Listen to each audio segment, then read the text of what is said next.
Czech Environmental Information Agency and Slovak Environmental Agency. I would like to welcome you on this joint Czech and Slovak Inspire conference, and event is officially supported by the Ministry of the Environment and Ministry of Regional Development of the Czech Republic. We thank them for their kind support. Please allow me now to invite the Deputy Director of CENIA, Mr. Suchanek, to say a few opening words.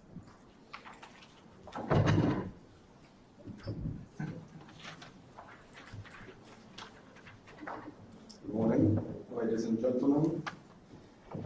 On behalf of CENIA, Czech Environmental Information Agency, I would like to welcome you to the joint Attractive Danube kickoff and Czech and Slovak Inspire conference. Firstly, big thank you again to both the Minister of the Environment and Minister of Regional Development for officially supporting these events. Ensuring consistent application of the principles of sustainable development when creating public actor within the process of the implementation of sustainable development principles and policy integration support in the Czech Republic deeply values the opportunities presented to us from the transnational cooperation supported by the Attractive Danube transnational program. Therefore, we are very grateful to be an active partner within the Attractive Danube project, and it is our pleasure to host our guests and partners from the 11 contributing countries from across the Danube region within the beautiful city of Prague. Accessible data are a crucial and indispensable prerequisite for the monitoring and assessment of the sustainability of Europe and national and regional development. Inspire and Copernicus are European initiatives aiming to ensure agency in the Czech Republic responsible for data and information management within the environmental sector, including national coordination of Inspire implementation and related European cooperation. The National Inspire Conference is our traditional Czech and Slovak annual event used as a platform enabling opportunities for professional discussion, networking, and sharing of relevant know-how and of the conference for their great support and excellent cooperation.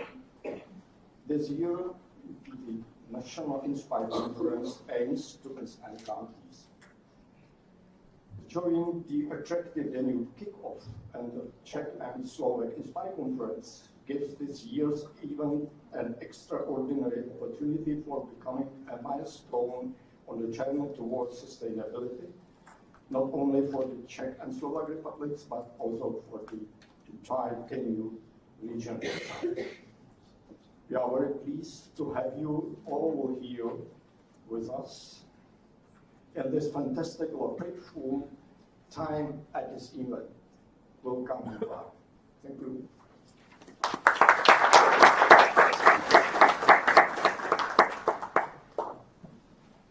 Thank you very much, Mr. Deputy Director. We are not going to scaring you. We are not practicing coffee break yet. Now I have a pleasure of inviting the representative from the Ministry of the Environment, Mr. Petr Kalaš, who is the former Minister of the Environment of the Czech Republic himself. On behalf of the Ministry of Environment, I'm very pleased to extend you very warm welcome to this conference and also to the city of Prague. This conference provides me with a very unique opportunity to return back to the region, which I had a chance to visit last year several times in my role as a president of the International Commission for Danube River Protection Program. And it is an opportunity to continue the dialogue within part of Europe. Covers 15% of the European territory, 10% of population. And I'd like to stress that this is a very sensitive part of Europe. And it's of course a region which has a very heterogeneous character. Historically, culturally, economically, advanced countries in the north, less developed countries in the south. It has also geopolitical difference. Some countries are EU members, some of them are becoming members. So the southern part of the Danube region, it's no doubt, requires and is in need for better development. The development to growth, to mitigate the economic gaps, also to address climate changes, recently sustainable development goals. And sustainability is no doubt the development concept built on the supporting and the supported cooperation and regional cooperation among all countries of the Danube region. This conference,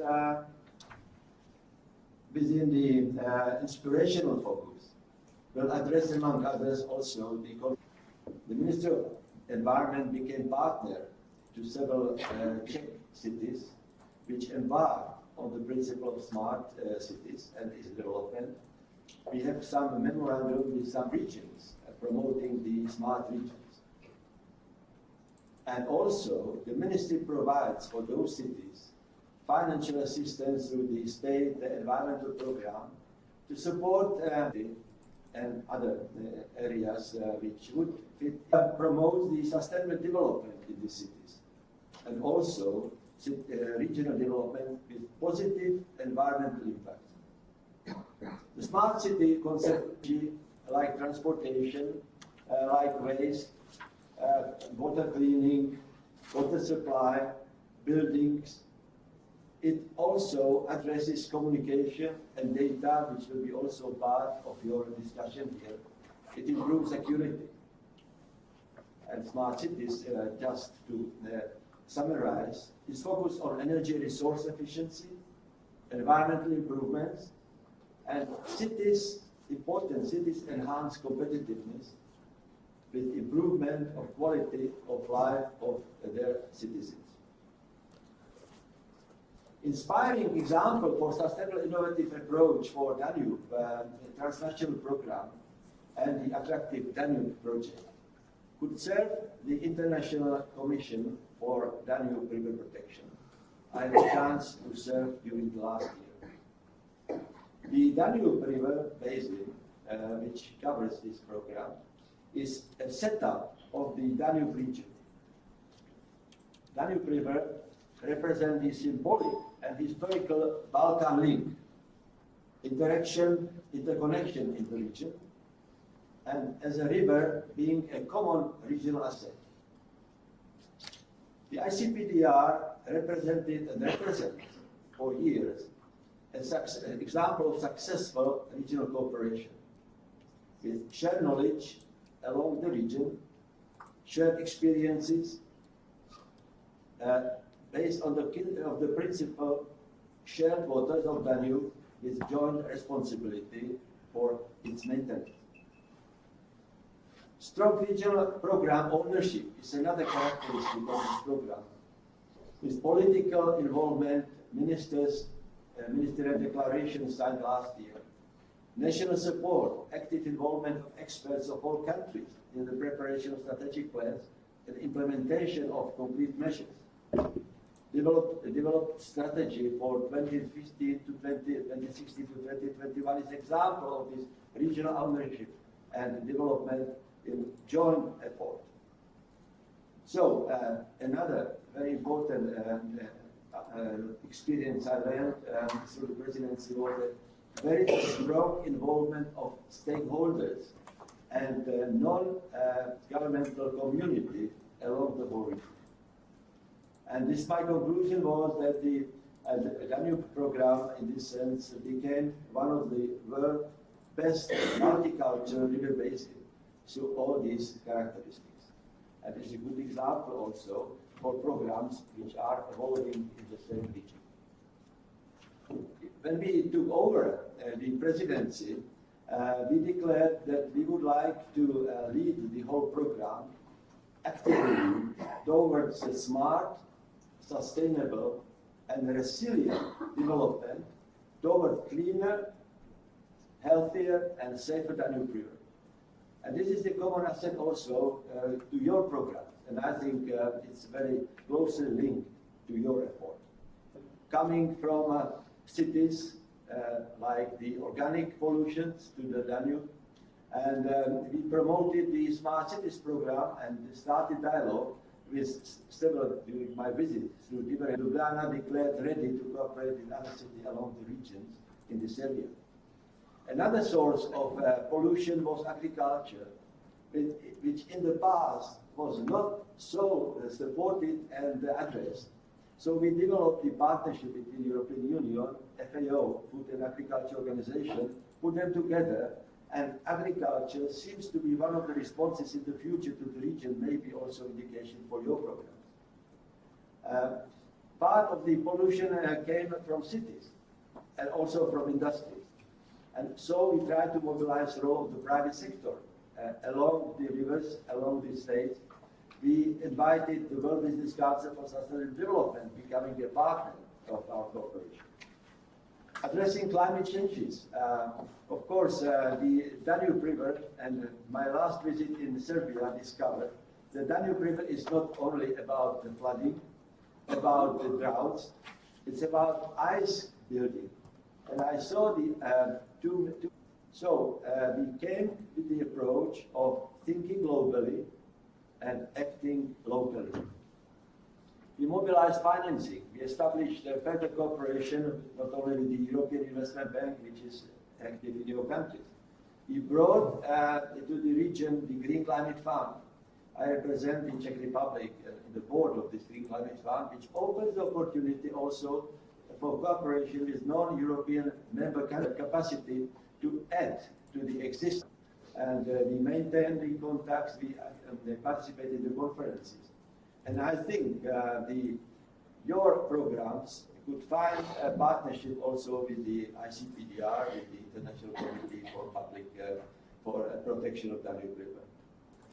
To conclude, let me wish you that this conference provides you with a lot of inspiration, of new information, of shared experiences toward sustainable development of the Danube River region. Thank you very much.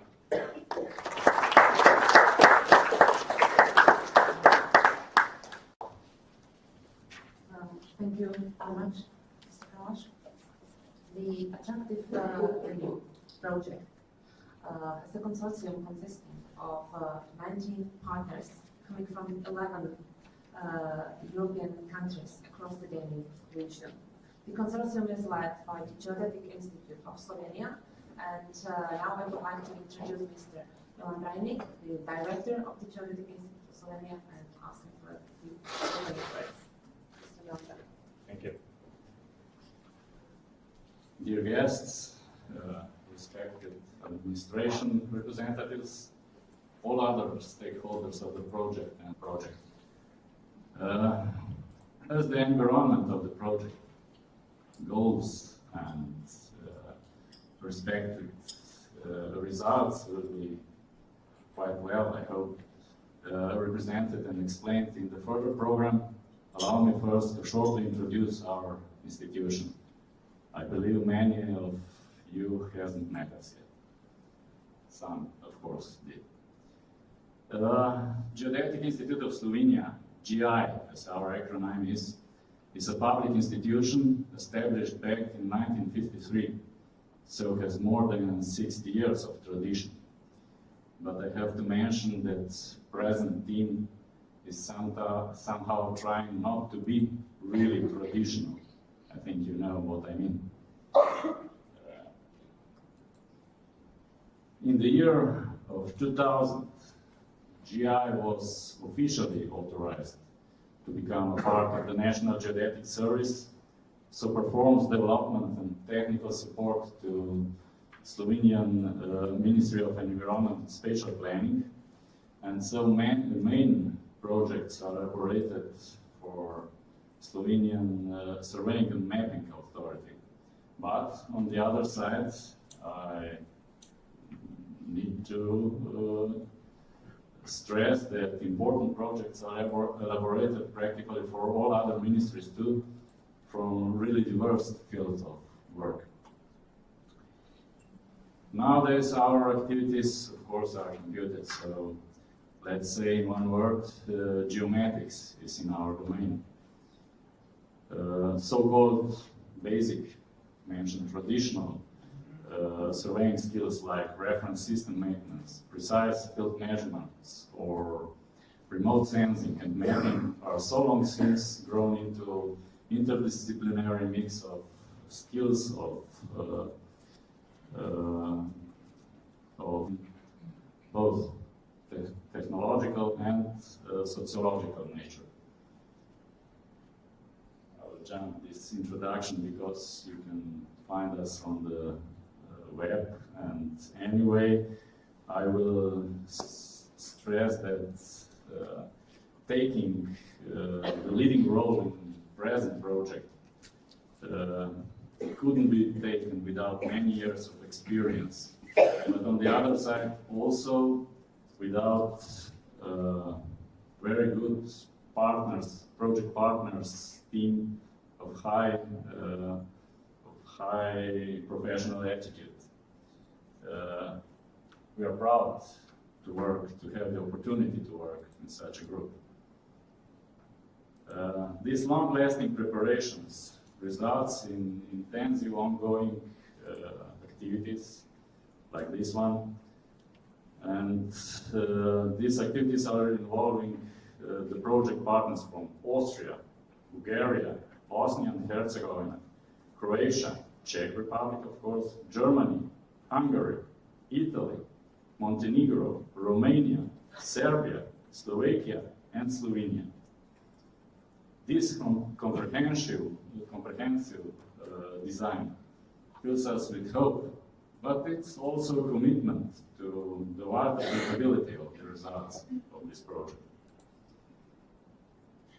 It was said before, but let me stress again, the attractiveness that reflects from the acronym of this project, it is not only attractiveness in materialized, practical, economic sense, it has plenty of sociological aspects too. As the mission of the Institute is in a connective role between the academic, administrative, executive, and user sphere, so on the other side, attractiveness of this project is mainly in cooperation in the Danube region. So desired and needed cooperation of stakeholders in this common and only space of ours. Finalizing previous project called Attractive, that somehow puts the foundations for this one, for present project. I have emphasized to the participants of the final event that the end indeed is a start of something else, something new, maybe something bigger. So, as we have passed the first step in the staircase without obstacles, let's strongly make further steps towards successful realization of the project goals. But again, allow me at this point to express special thanks to the team that contributed to this design and application, so to this important first step of the project. Carrying out of this project, they have done a great job indeed. So thank you, and wish you a good work again.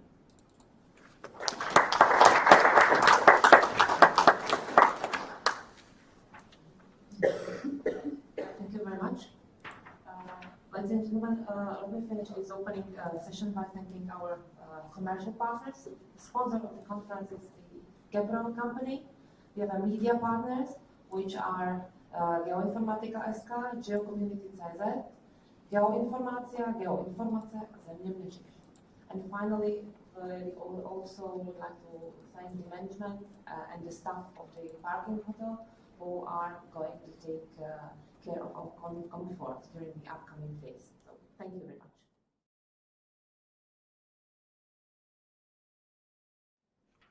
And now let me slightly come to the first thematic session called How to Evaluate Attractiveness of the Regions. We jump into our topics for these coming days. And I would like to ask Mr. Vaš Parkovic, Minister of Slovenia, who is the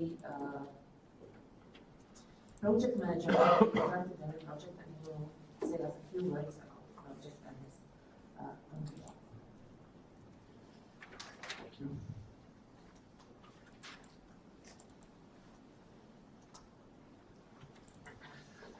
Good morning to everyone, also in my name.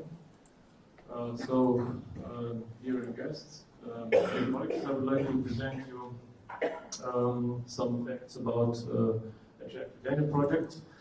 As already mentioned, the Attractive Danube project is follow-up of the Attractive Sea project. So I will talk firstly about the main goals and results of the Attractive Sea project, and then I will continue with the presentation of information of Attractive Danube project. So, Attractive Sea project was focusing on assessment of territorial attractiveness in Southeast Europe. This was a very interesting region of the former transnational program, and we were assessing attractiveness within the partnership that consisted of 10 project partners, one strategic partners, and also observers, and we have representatives from the 6 EU countries and 3 non-EU countries at that time. So this project was in fact developed because of the need for the evidence-based territorial policies in the Southeast Europe. We were aware that there were a lack of territorial coordination of the European Union, so a clear need for better coordination has been identified. That's why we developed this project.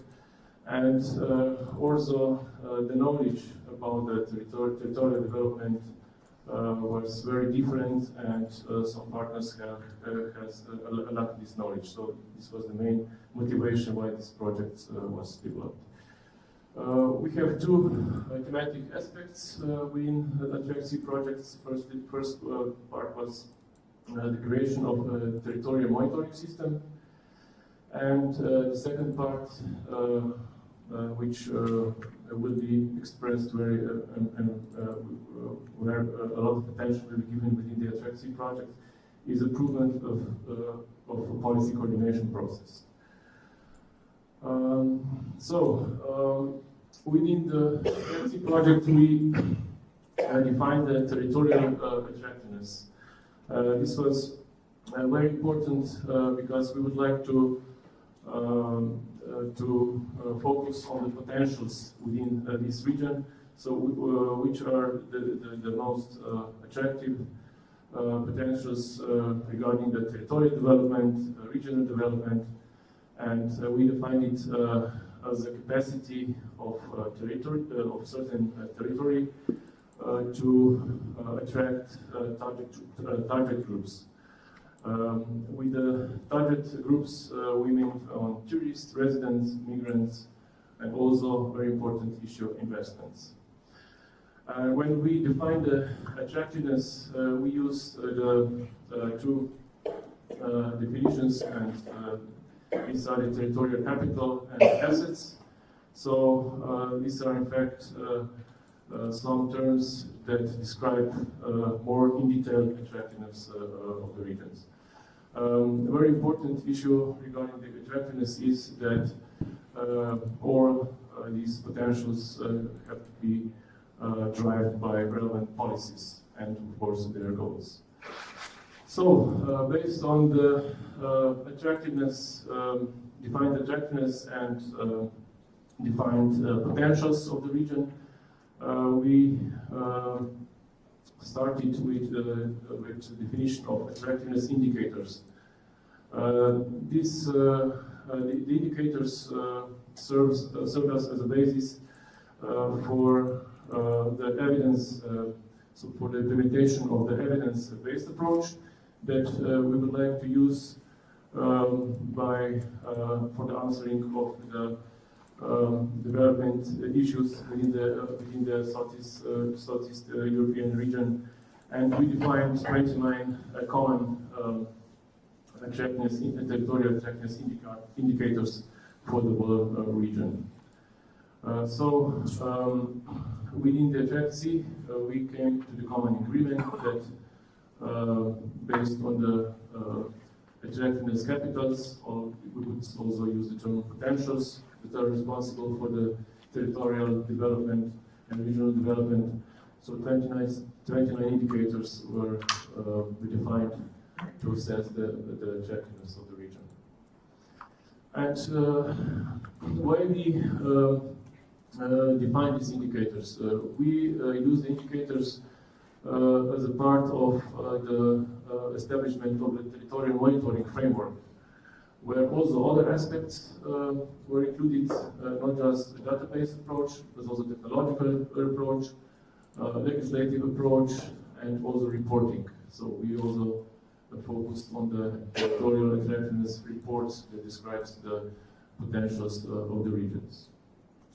And of course, we use the workshops, so-called stakeholders involvement workshops, to present all the results of the projects, and also on the other hand to get feedback from our results. So we were pretty much focusing on the users of this database approach and the territorial monitoring system. Finally, we also made a territorial attractiveness atlas where we mapped the territorial attractiveness indicators. Finally, we could present it 22 indicators.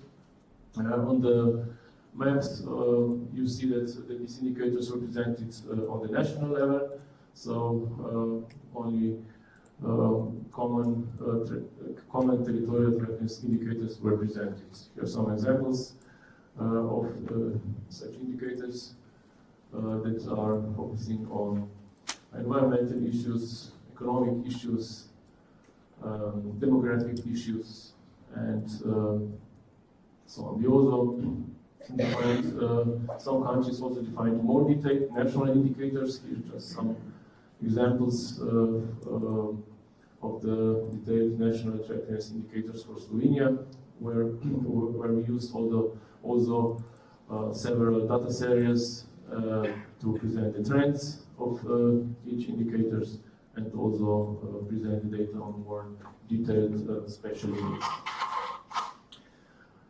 So this was shortly description of the forerunner of the Attractive Danube project, and within this project, as you can see, we have different project areas. So this is called the Danube region, or Danube macro region also. We have a similar number of partners, a little bit more. We have 12 financing project partners from 10 countries, and we also had 7 associated strategic partners that will be observing the project, giving the inputs on the project, and that will verify the results also from our project.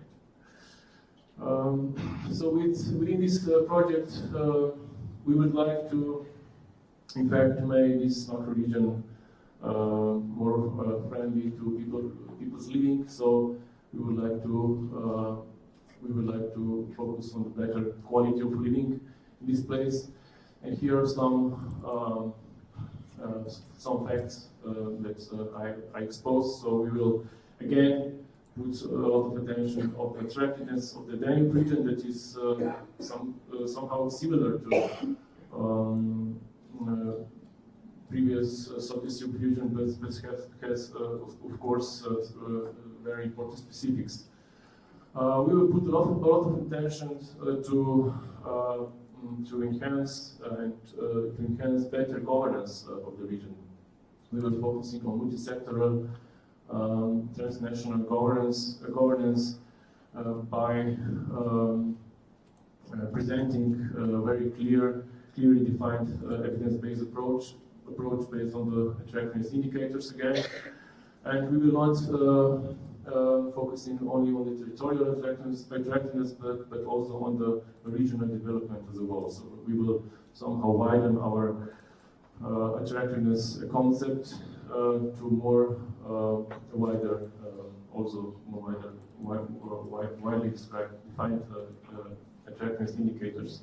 And the last very important thing is the participatory planning process. So when we will establishing the information platform, when we will supplementing the indicators, we were involved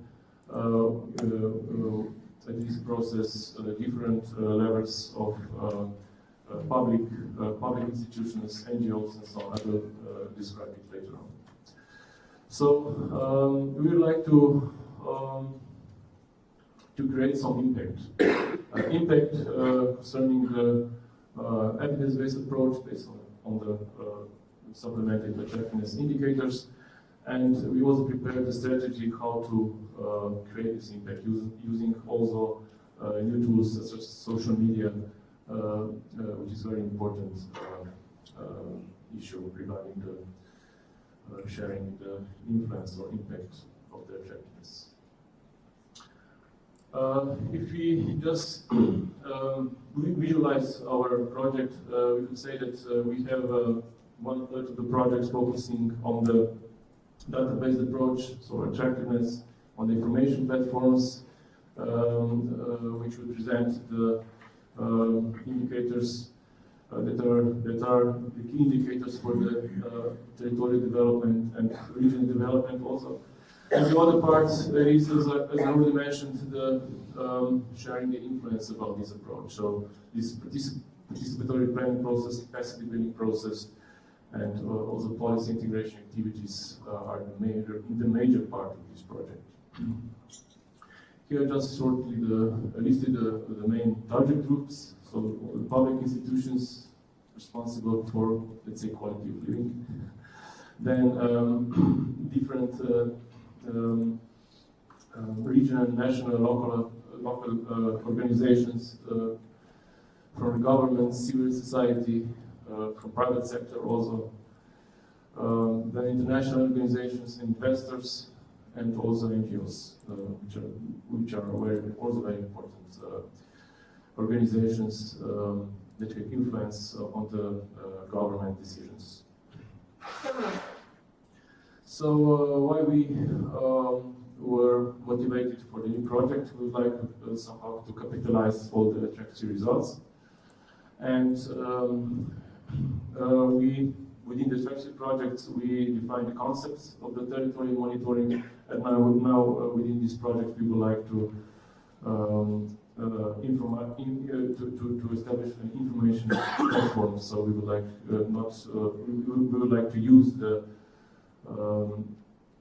common territorial monitoring framework as a basis for the development of information territorial attractiveness platform of this project.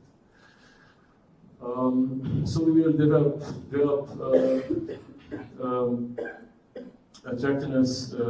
territorial attractiveness platforms on transnational and national level. We would like to ensure the policy integration in the Danube region, and we would also like to cooperate with other macro regions. This means also that we would like to use all the already developed platforms within this macro region and to somehow connect to these platforms so that our information platform will not be standalone. As I already mentioned, we will widen the attractiveness indicators, and we will, because the region has Danube macro region has its specifics, so we will supplement the common attractiveness indicators that were developed within Attractive, and we will also put a lot of attention on the national indicators, so which are the specific indicators that are responsible for the development of specific countries. And we will present these indicators on information platforms. We call it the Common Transnational Territorial Attractiveness Monitoring Platform, and also National Territorial Attractiveness Monitoring Platforms. By establishing these platforms, we plan to implement a participatory planning process, and so that the public organizations will have the influence on the establishment of the information platforms. And in this regard, we plan to organize 3 thematically oriented workshops within each country. So altogether, 33 workshops will be organized. Within each country, we will establish one national platform. So altogether, 11 platforms will be established. We will use already existing stage platform that was developed within our institute, and this platform enables cartographic presentation of statistical data and indicators on special units. It has a lot of functionalities how to present the data on the most efficient way. Once the platforms will be established, we will use so-called capacity building seminars to promote this platform, so that this platform could become as a part of working process within the users, so organizations also on the government level and also on different levels.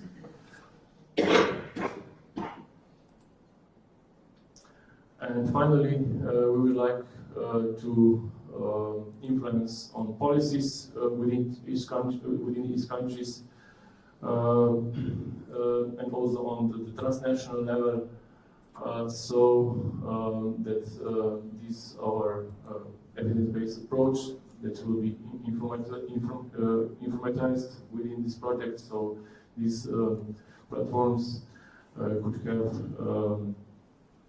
could be part of the territorial development policies, and also that could influence on the sustainable development within this region. So this was a short presentation of the 2 projects that you see are interconnected, and I thank you for your attention.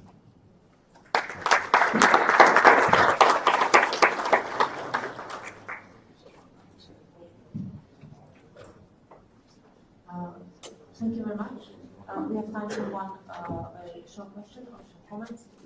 I'd like to give you an interview.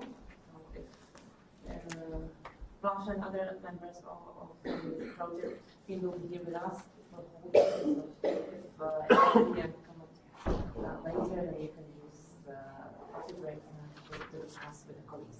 And speaking about the Danube transnational program and activities, international activities, we are very glad we have the opportunity to invite the representatives from the legislative or people or leading European institutions, specifically joint research centers, and to see something about their activities regarding the new transnational cooperation, Mr.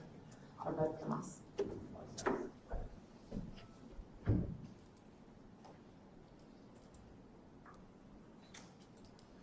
Okay, thank you very much, Mirna. Good morning, everybody. Normally, I'm coming to this Inspire Czech and Slovak conference to present Inspire, coming from the Inspire European Coordinating Team. But this year, when I heard that this conference is co-organized and joined with a kick-off meeting of the Attractive Danube project, you know, we immediately saw that it's a good opportunity to present all activity that other my colleagues have been doing last 3 or 4 years. And that is called the Danube Reference Data Information Platform, but not only. So, so in my presentation now, I will try to present this platform, and also I will try to explain a little bit the position of GRC in supporting this macro region and in general the European strategy for Danube region. Okay, so first of all, let me a little bit explain the position of GRC within the European Commission organization. So GRC is a scientific service of the Commission. It's the biggest DG in the European Commission, and basically the main role is to provide evidence base, provide the technical scientific knowledge and expertise for the policy making. So within the context of the support of region, support of the concept of the macro region, GRC took, together with the main scientific partners, the role of coordinating the scientific gathering of that within the region. So that was a big strategic decision of GRC, really to open together with the partners from each 14 countries, to open all the scientific facilities and knowledge and models, etc., to work together on providing the evidence base for the Danube strategy.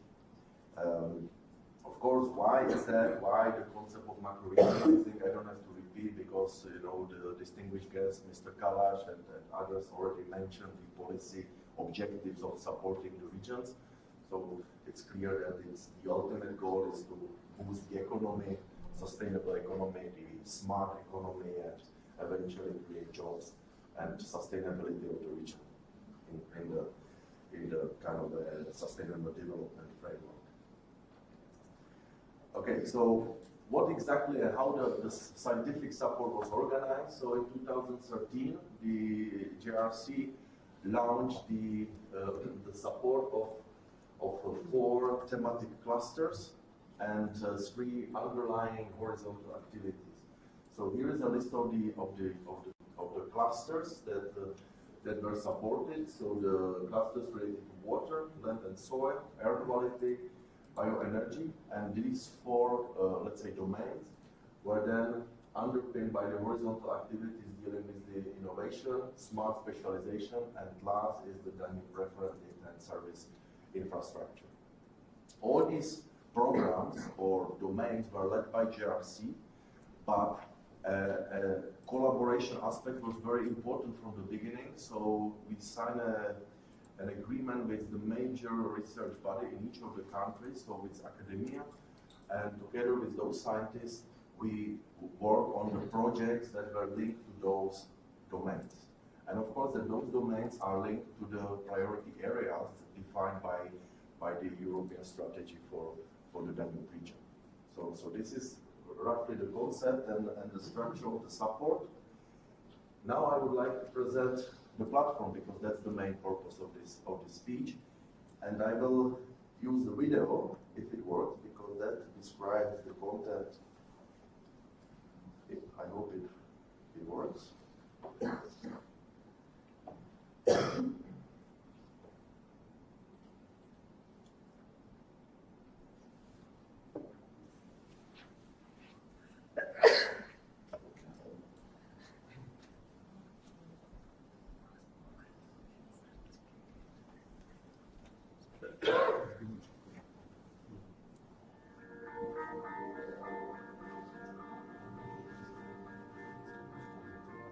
The Joint Research Centre, with the support of scientific partners of the Danube countries, is developing the Danube reference.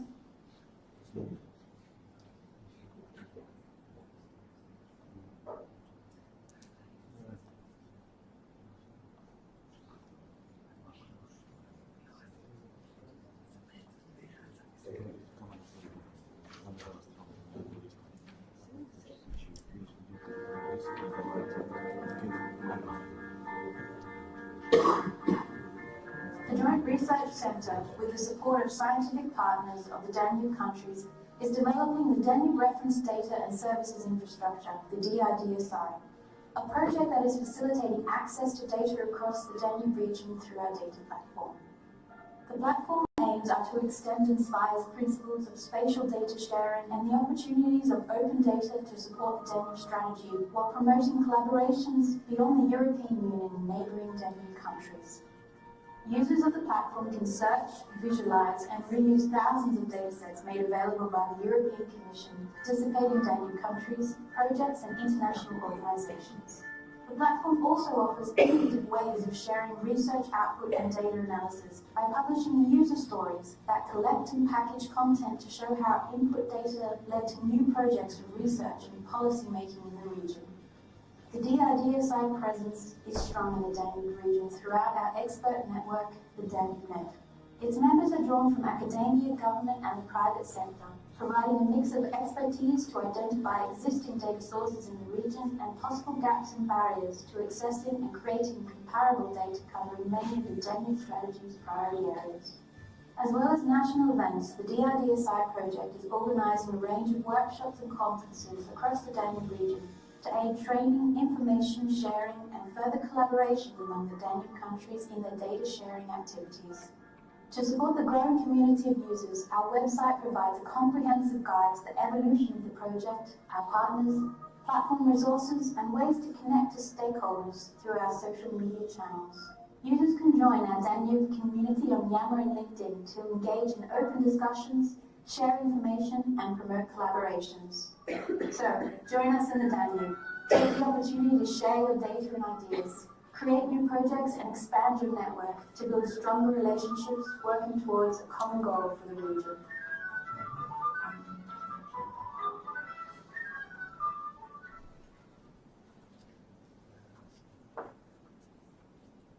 Okay, I hope that you like the video.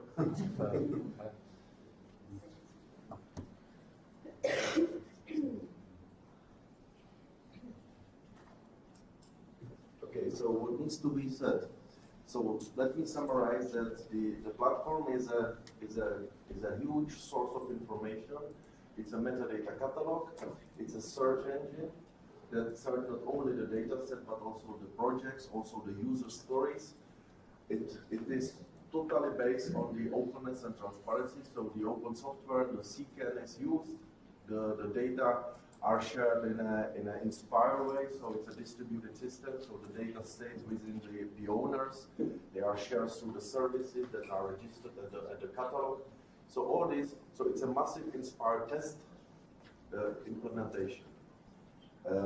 It is strongly from the beginning co-owned or supported by the experts. So we develop a network of experts that we work together with. One expert is over there, Martin Dukina, that will, at the end of this presentation, will demonstrate some of the added value services that he with his team have developed using the platform and using the resources that are available. So here's a little bit about the content. So there are more than 10,000 data sets registered. And as I said, it's not only about the data sets, it's also about projects, user stories, also some reports on the country readiness in terms of the national spatial data infrastructure. So there are reports from those experts that they evaluated how the national SDIs are, what is the status of the national SDIs. Last but not least, there is a collaboration space, so there is a strong collaborative aspect that supported that you can provide your feedback, you can register your project, your data, etc., etc. So it's not only one-way communication, it's really a collaborative platform. So what are the kind of lessons learned? So we have created a unique entry point for information that was confirmed to be very useful because this really saved the time. You have in one place the information about various projects, various data that is created. At the same time, you know, this project supported from the beginning the INSPIRE principles and the open data principles. So really sharing the data is a strong message here. And only so this sharing is not only the legal obligation for the European countries, because we speak here also about non-European countries. The sharing is also the prerequisite for building the new added value services. So without the data, you know, you cannot really do that. So I mentioned the promotion of the open data initiative, INSPIRE.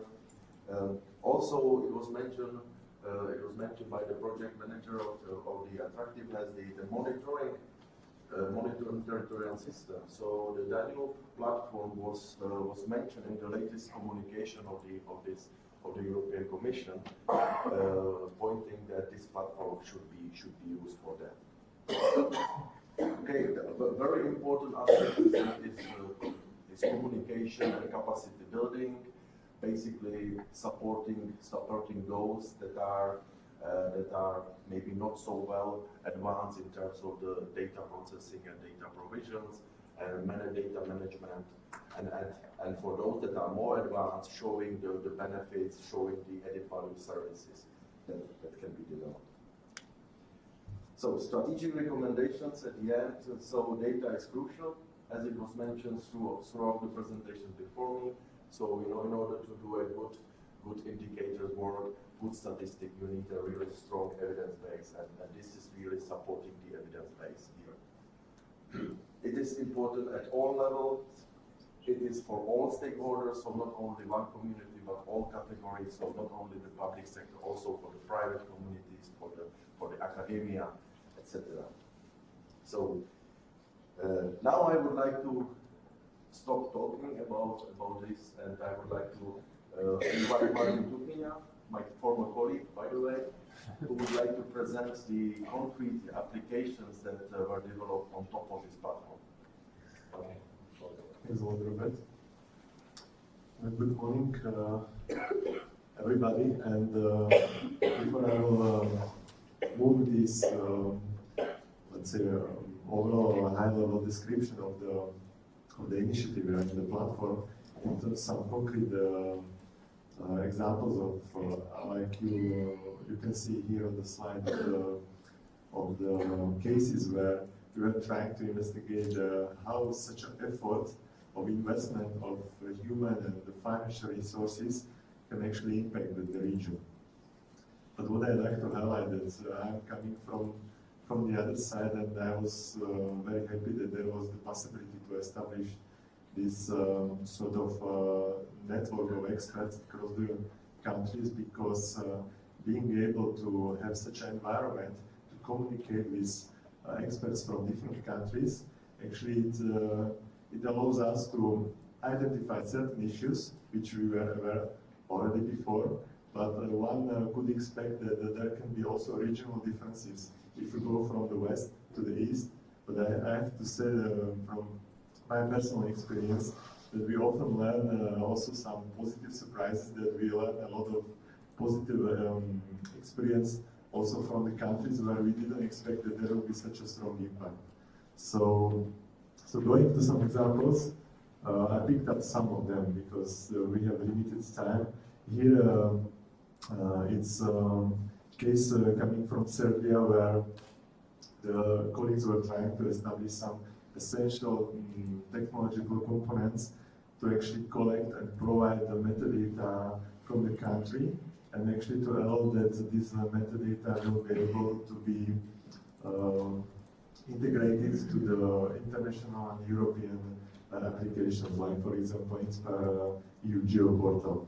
Another nice example was a use case which took place in two countries. It was Moldova and Ukraine, and in this case there was an objective actually to collect certain available data sets for those countries and to map these data sets to INSPIRE themes. If I remember, there were, I think, 3 INSPIRE themes identified, and for these data sets there was executed data transformation and harmonization, and I was very happy to see that actually they achieved to provide the data also with harmonization, which shows how it works across the borders.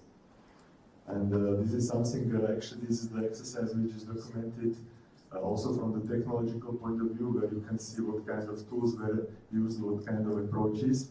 So even I have to say by myself that we will reuse a lot of information from that use case in our day-to-day activities.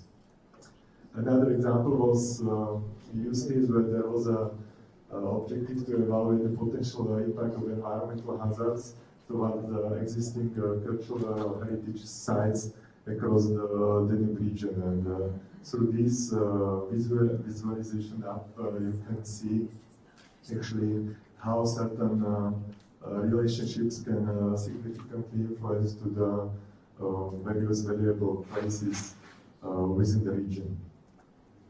The last example is an example which is actually coming also with the support from IGO's competition or exercise, which was also led by the JRC. And in this case, there is an example how I use the concept of citizen science to, for example, populate the information through the mobile applications, and to support, in this case, it was the database for invasive alien species, where for the certain type of defined species were prepared the options for those volunteers acting in the field to actually monitor and populate this data and compare with the data available in the database. All these and any other cases are documented in a report which was actually recently published by the JRC. And this report nicely provides a summary of the whole initiative and the project, and we really do hope that the energy and the effort made by the Commission within the last 2 years will create really sufficient base also for us as a sort of people coming from the countries, and to actually keep this momentum and put together some ideas and proposals to really continue with this effort, and with the help of projects like yours, to be able to reuse what was already done, but also to collect everything what will be done through this kind of project to one harmonized platform, and all the others for these very important results. The second slide, which I'd like to share with you, is an example where we actually wanted to approach the stakeholders in the region. And we were thinking how to do that, and we are trying to use the concepts which we had some experience from the past, and in this case it was concept of combination of the hackathon and sort of workshops or I think talks, where we invited with the also support of the JRC identify expert across the Europe, and ask them to prepare certain topics, to present those topics during this event you can see on the top. But at the same time, we wanted to really stimulate the use of the identified data across the region. So we invited or created this room for the space where developers from the countries, or really those who are dealing with the data on a day-to-day basis, could come, have a look on the data, and actually promote certain ideas, certain projects we would like to work on during the 2 days. After those 2 days, we were able to collect, I remember, around the 10 projects, and out of those 10 projects were selected through the jury committee, the best ones. Some of them I will briefly guide you through, and the others you will find on the website, you can see on the top. So the first one was the project which came from Austria, and this simple mobile application was really focused on the possibility to reuse the data made available from the Vienna municipality. And in this case, this app is really focused on the effective use of the spare time, in the way that people can actually identify certain elements from the environment within the specific parts of the Vienna, like they can search for the special rare trees, but it's really nicely connected with the social networks and allowing, for example, also people effectively spend the time while they are working from the work back to home and these similar cases. And in this case, it was also declared that there was an effort to use instant WFS services. So it was nice to see that this aspect was also taken into consideration. Second project I'd like to share with you was an application brought from Croatia, where the main idea was actually to help to monitor where there are areas where there is a potential for collection of the biomass from the vineyards and these kind of facilities. And at the same time, owner of the applications were trying to provide some tools to make sure that this sort of material is effectively used for the, for example, biomass production, and it's not really wasted in time and space. So this app, it's still a proof of concept, but it was appreciated also by the jury members as a very nice solution. Yeah. So just to conclude, there are two more apps. So one is really focused on reuse of Copernicus data and visualization and doing some analysis. And the last one is a very nice cross-border example of actually comparing the quality of open land use map based on the Lucas published data. Everything, as I said, is made available online through the net, so you can see also the other projects. And I really do hope that the project like the one driving this event will also create some results which can be used by the real users in the field in the future events like this one. Thanks a lot.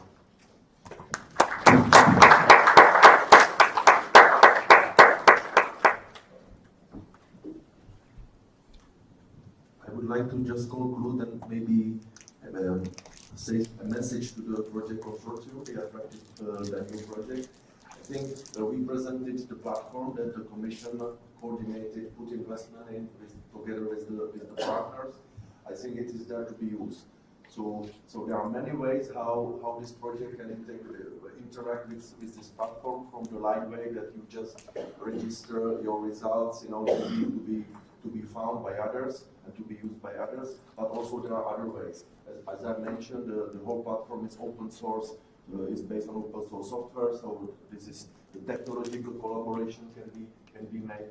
There are data and services that maybe will be useful for your work, etc., etc. So there are many facets of this potential collaboration. So please think about that. I will be here. So Jean Dussard was the leader of this activity, so you can contact directly him because he actually prepared the presentation. So either you can contact me or Jean, and we can discuss further.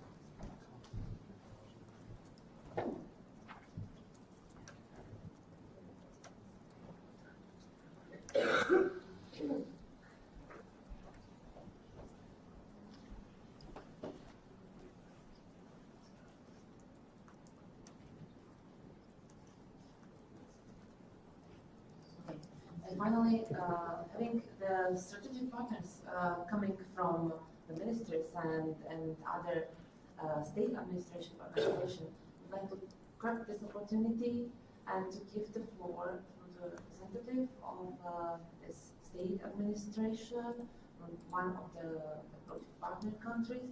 So I'd like to introduce Mr. Tomáš Michalčík from the Ministry of Spatial Planning of Slovenia.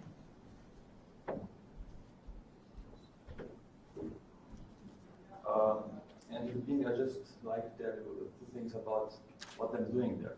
Because I think what I'd like to tell you today would be our experience with the territorial monitoring as actually a policy maker or a national body that actually deals with policy.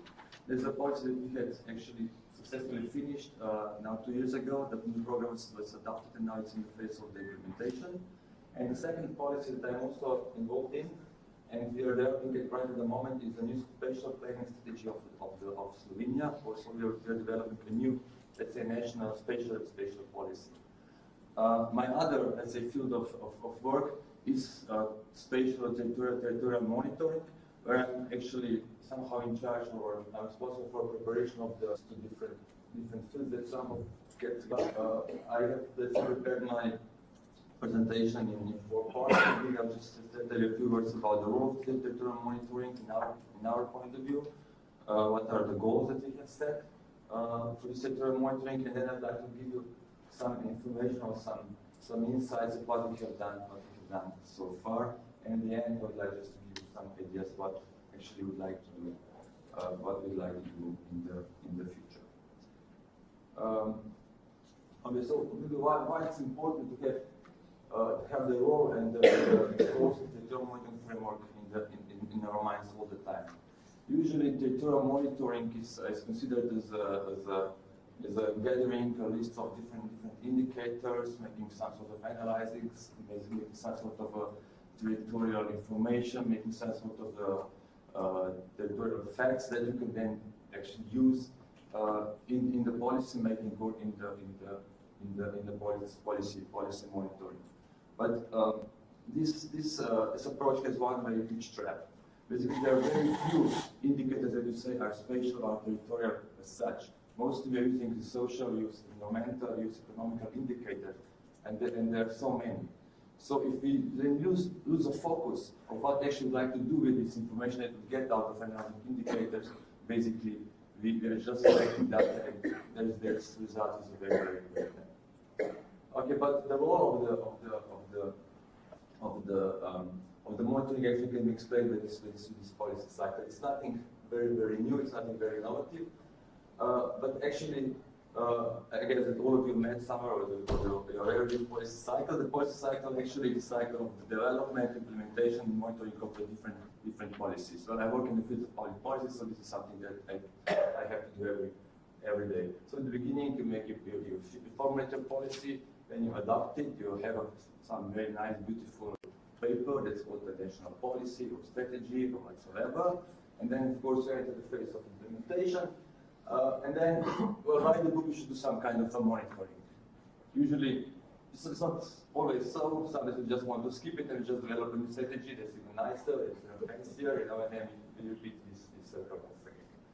But yeah, if we are fair to ourselves, to our citizens, and we want to make some kind of improvements, of course, you have to, let's say, assess this policy, which I think is exactly what is the role of this territorial monitoring. As I have said to you before, I had this pleasure to be involved into preparation of 2 different national policies in the last few years. And now I'm in a very, very, let's say, good situation. And these 2 policies at a very different phase, actually, of the policy cycle. I said that our national housing policy was adopted 2 years ago. And we are now actually in the phase of this policy implementation. And when you're preparing this national policy or this housing policy, we're already very much thinking about how are we going to monitor and how are we going to, let's say, evaluate the results of this housing policy. So our national housing program has a special chapter that says the monitoring of the policy implementation. We have an annex to the document that has a list of indicators, that has the targets, it has the targets data, and we will be able to, let's say, to check what have we done. And we have the first. We have to do by this adaptation is a bit of a different story. Our previous, let's say, national strategy is dated in 2004. At that time, I think what we had learned from that evaluation is that you really need to have the goals that are much more precise, that are targeted, that you are able to evaluate. So now we are entering this process of policy formulation with this knowledge. And when we are now discussing our new policy goals with the stakeholders, and also among those who are preparing these goals, they say, okay, the old goals are just fine, but we need to somehow precise them. So what are the functions of the system? I'm very much here, I base myself on the result of this Attractive project. We also are the partners in that project, and basically we have done quite a lot of work in that project, and we are making use of the results. So there are, I'll say, 4 major functions of the system. Either it actually creates data, but it also creates data on some assets and some trends. In the time when we were working in the Attractive project, we have managed in our ministry that for the first time in our history that we put all the municipal spatial plans and all the national, let's say, planned land use into one single database. So now actually we have this information for the entire territory. So this is actually done inside the monitoring project. For example, we have it's another. Then another important pillar is that it creates integrated knowledge. As I said, basically we don't have the indicators that are only measuring somehow the territorial development. We don't have there is no GDP for territory, for example. So we need to use very different indicators and very different data. And when you're doing that, basically create knowledge for yourself and you also create the knowledge for the team that is actually working on it. And this knowledge can then later be put into, let's say, into a policy process. It's also, one of the functions is also the decision-making support. You can, make some decision on some quality data.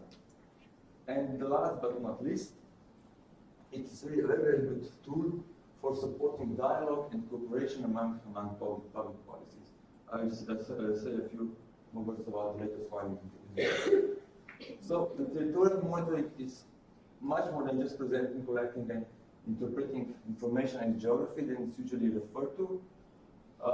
It's about building knowledge, and that I really believe that it has a strong potential, but it really is a very good tool for territorial dialogue and policy coordination.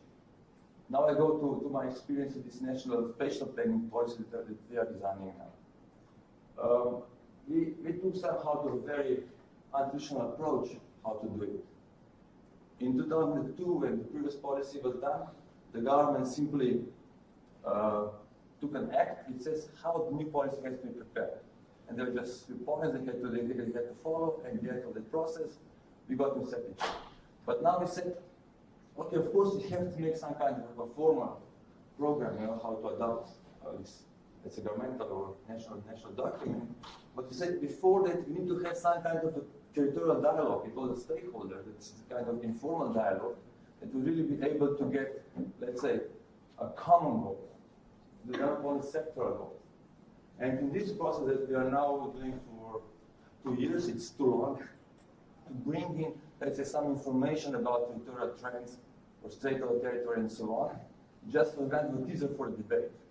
And what came out is that discussions are much more focused, basically, if you give some kind of such information into discussion. So it's, I think, a very, very good tool. And also, sectors are a bit more aware that something that you say that, okay, now you have a problem with the commuting and this kind of stuff, let's say, okay, it's not on your project or some other project. Because everyone now is discussing about it, and everyone is able to see its own, that it's also he or she is a part of this puzzle.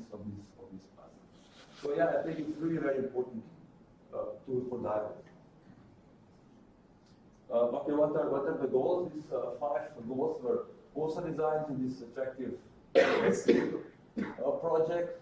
I just slowly go, I go just fastly through. So one is preparation of methodologies and tools for monitoring. Then the second goal is this better understanding of the dynamics of space and spatial potential. Then one important thing is the assessment of the achievement of the objectives of spatial planning policy. As I said before, we had done this for our policy, and we entered with this assessment into the new paper preparation. Well, something that's very often put in the first place is the evidence-based policy. I'm not that much sure about this anymore. I was at one very interesting seminar some months ago, and someone said, "How can you make an evidence-based policy for evidence is history? All the data that we have in history is 2 years old, so basically." But okay, we are building on that. And the last goal was that we should basically improve the coordination of European national policies for territorial monitoring. It's not something that we're really doing at the moment. I think the Commission tries to do something, but I don't think that the national level. Okay, so what were the achievements in Slovenia?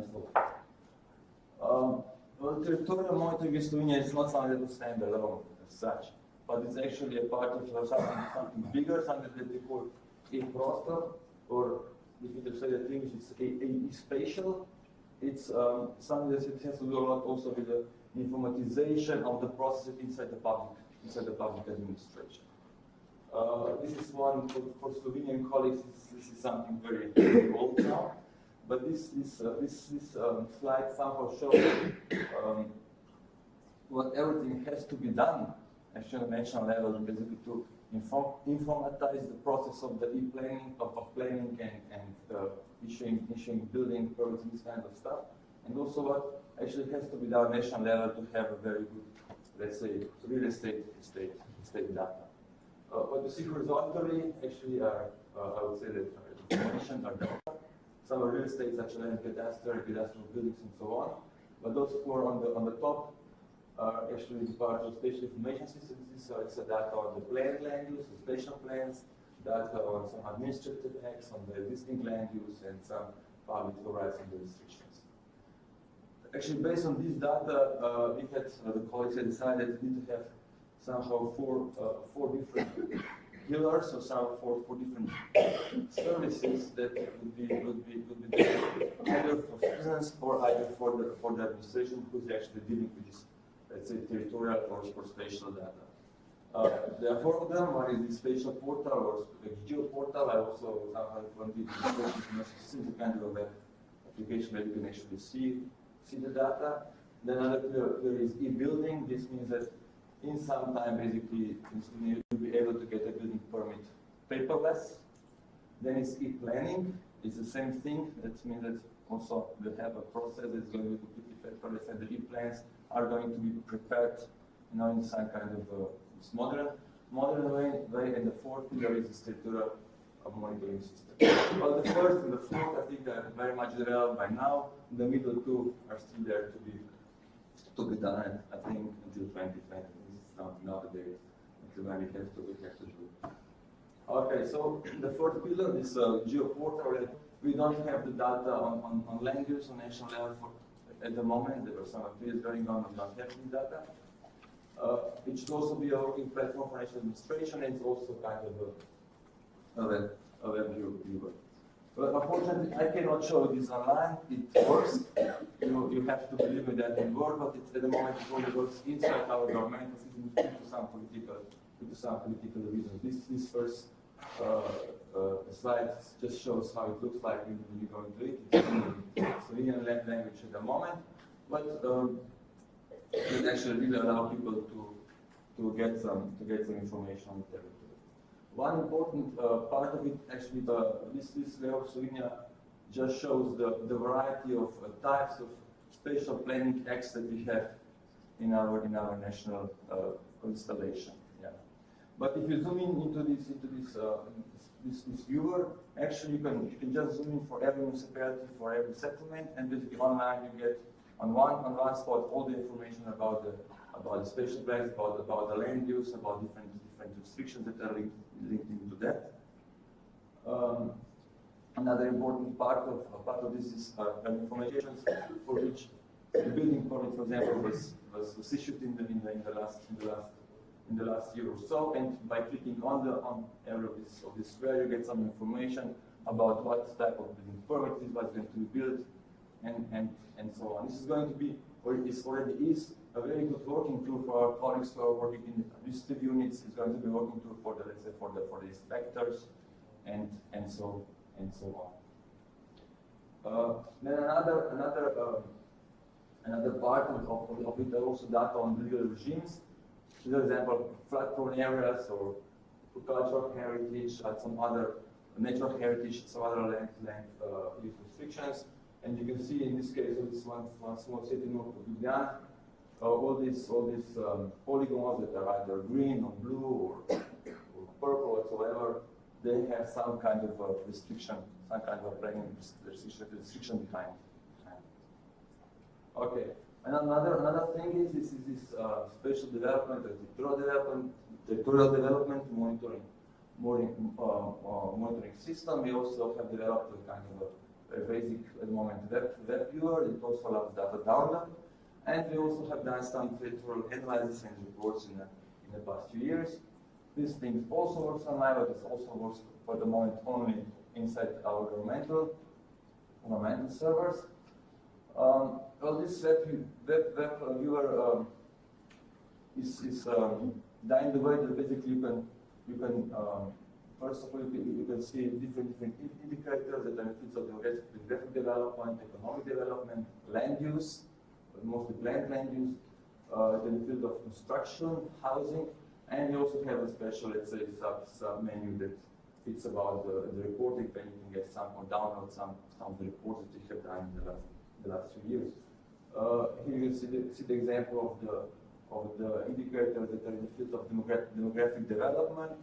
You can basically choose a different indicator, then you can click on the map. You see you get the map. You get a map viewer where you can actually explore this data on different territorial.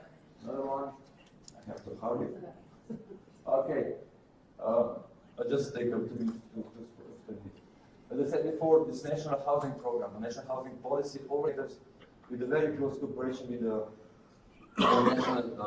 national office for statistics. So we only use the indicators for which we have a data, for which we have a very solid data source, and we also then put in some threshold. We put in on you can see the national target, and then you can also check the data for different statistical units. You can also download the entire document from this very same web page. Quite important because we are now also in the phase of preparing the new National Spatial Act, and this National Spatial Act also will have some let's say something about the territorial monitoring, we actually debate this territorial monitoring for the past experience. Okay, we also have the National Territorial Monitoring Report that has 3, let's say, different chapters. One is the analysis of the institutional framework of spatial planning. Then you have analyzed some stages, some trends, and so on. And you also have a part of the implementation of the national spatial policy, the last one. Okay, let's skip this one. Okay, maybe just something about the future activities. Huh? Okay. No. Okay, just one thing. The legal framework is very important for territorial monitoring. In the past, we never had that, and now when we are preparing the national spatial planning act, actually we are going to solve this problem. So we also have, as the national administration, a legal base that we are actually doing what we are doing, so that we are, let's say, monitoring the national territory, and we also have this process of steering committee that's going to be a governmental body that will be responsible actually to adopt this national report on territorial monitoring. Okay, thank you very much.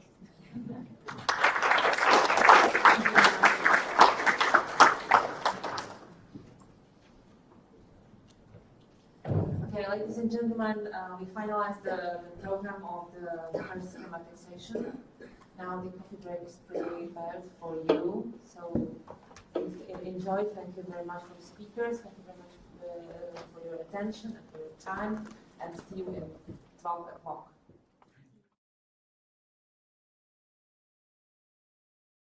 So we will start with our second part of the conference. Of course,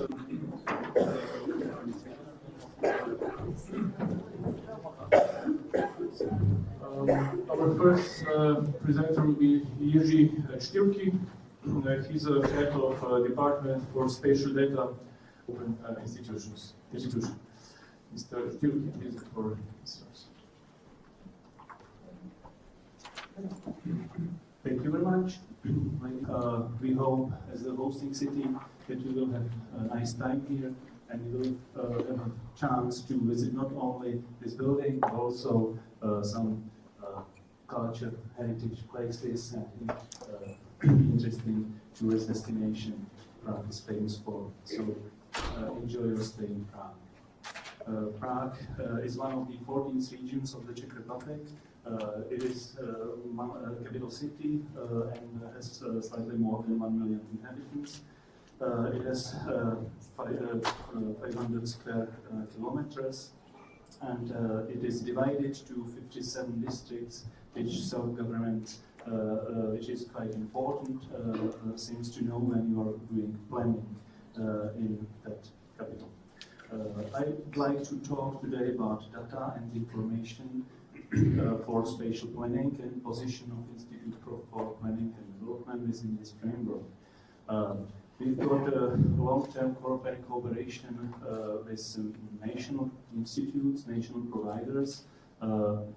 For us as a planning institute and spatial data institute, the most important is Czech Survey and Cadastral Office and Czech Statistical Office and other national institutes and ministries. But also we've got a strong network of partners providing data from a local Prague area or a regional Prague area, mostly connected with utilities, transport companies and cultural heritage sites.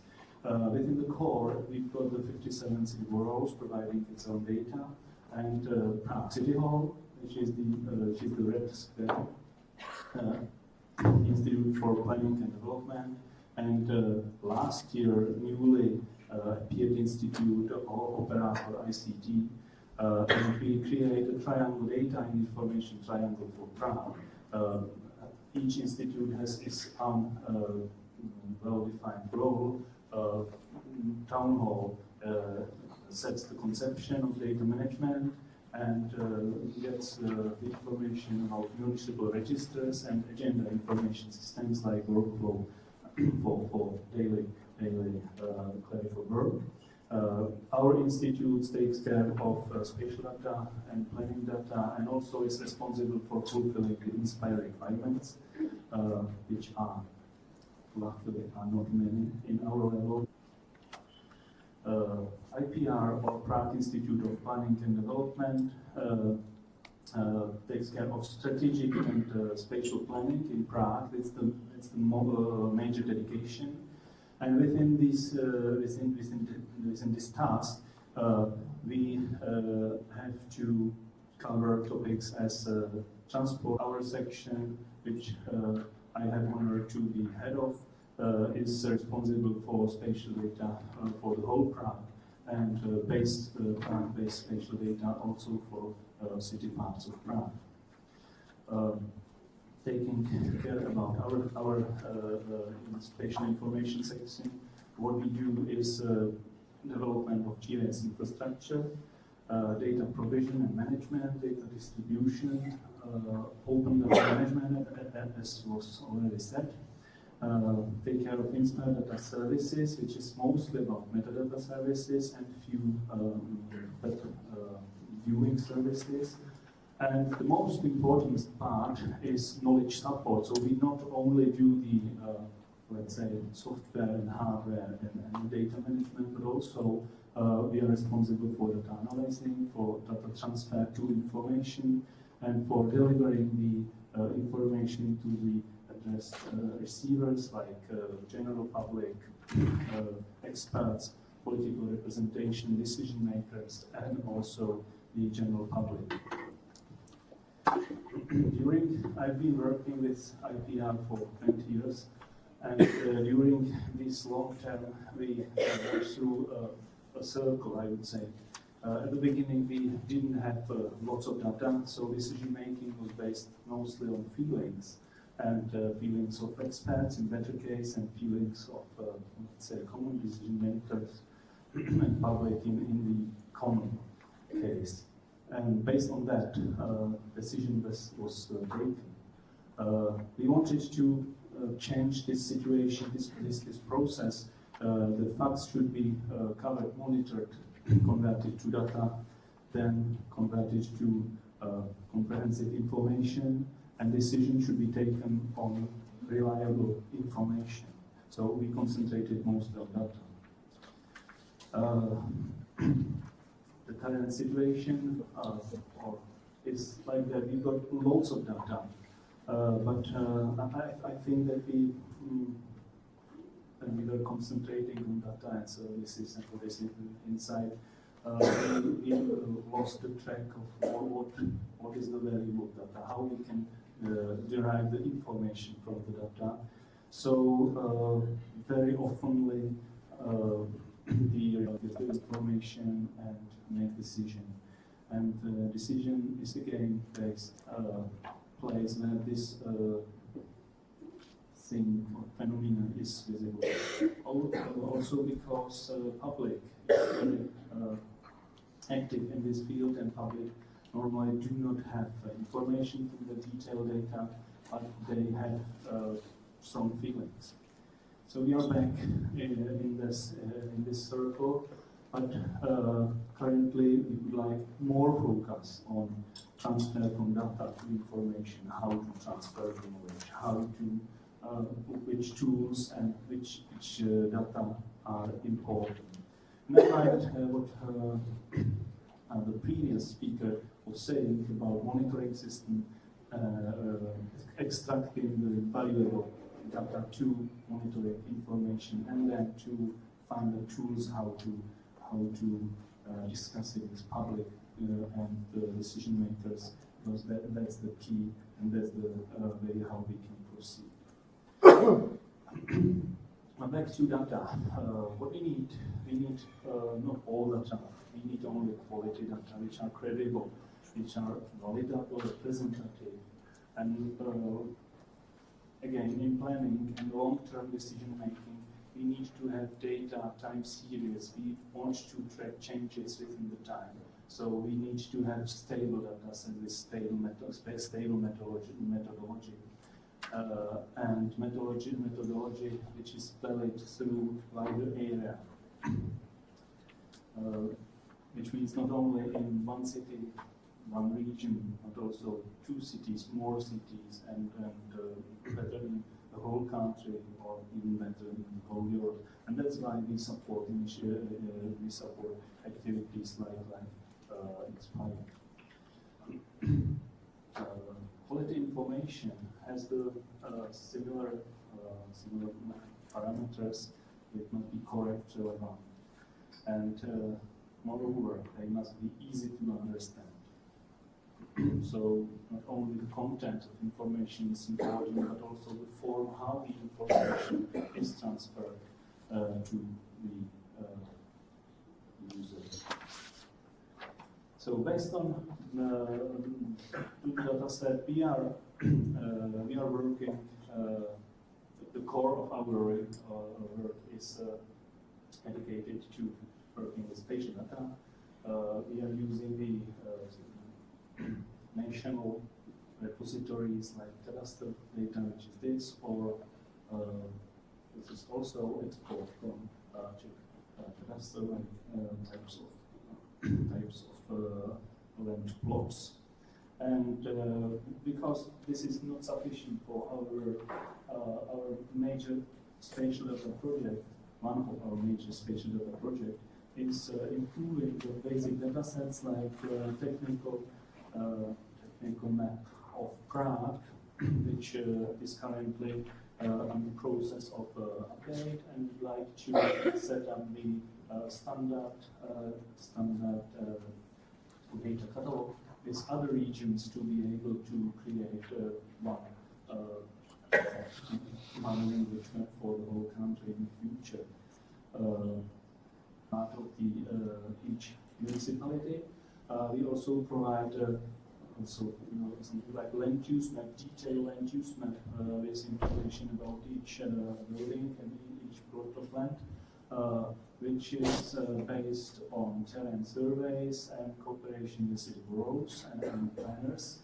And this gives us the very basic information for any planning activity. This is not only about land use, but also about structures, about physical forms of buildings, and accessibility, about public places. This major work is important because physical structure is within the core of development planning or town planning, as it's seen in Czech legislation. Czech legislation mostly focus on physical forms, while the, let's say, social status or economy is pushed forward to other like development planning, regional planning, or strategic planning. Other important data set is 3D model of Prague, which is used mostly, not only, but within planning for visualization of the development aims and for analytical support for preparation of planning. This is the old town of Prague, and you see how the average heights of buildings have been calculated in order to set up the protected landscape panoramatic regulations, and also we use it as a calculation for newly prepared master plan and how to present to public what new master plan will enable. This is the visualization of current status and visualization of newly allowed building regulations.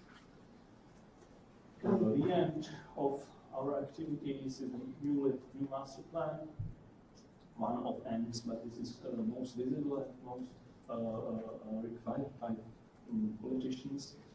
So you can see one of our important inputs.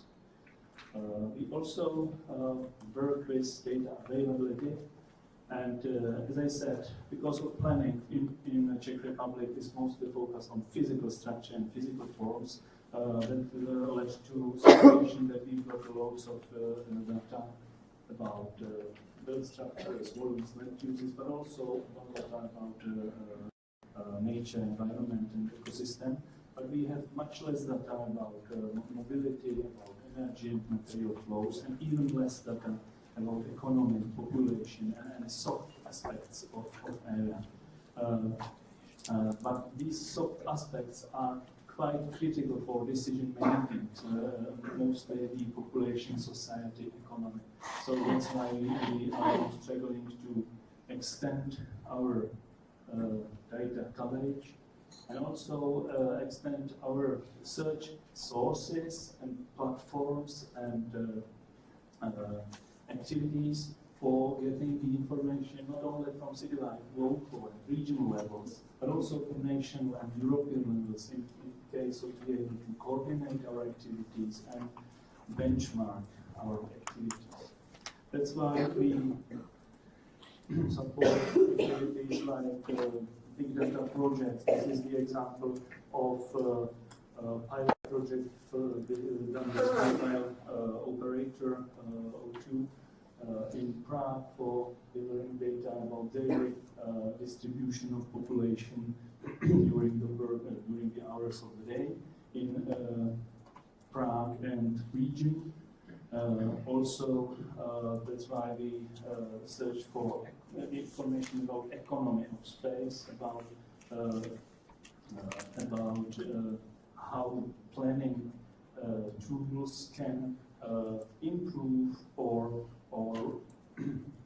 worsen the economic profile of Prague, about the tax return and things like that. So that's the big case of strategic plan of Prague, which is based also on our planning analytical materials and background information. But also, on the other hand, we are trying to get the information more to local level for participatory planning, for raising awareness of people, for getting them to planning issues. And this is example from one of Prague housing estates about the common project about improving the public spaces within this plot. And we were delivering the services for them. We are coming to decision support tools, where the main central point of all our tools is Prague portal. Primary map instrument we use is online map, and also this is for public, and for special users like expert and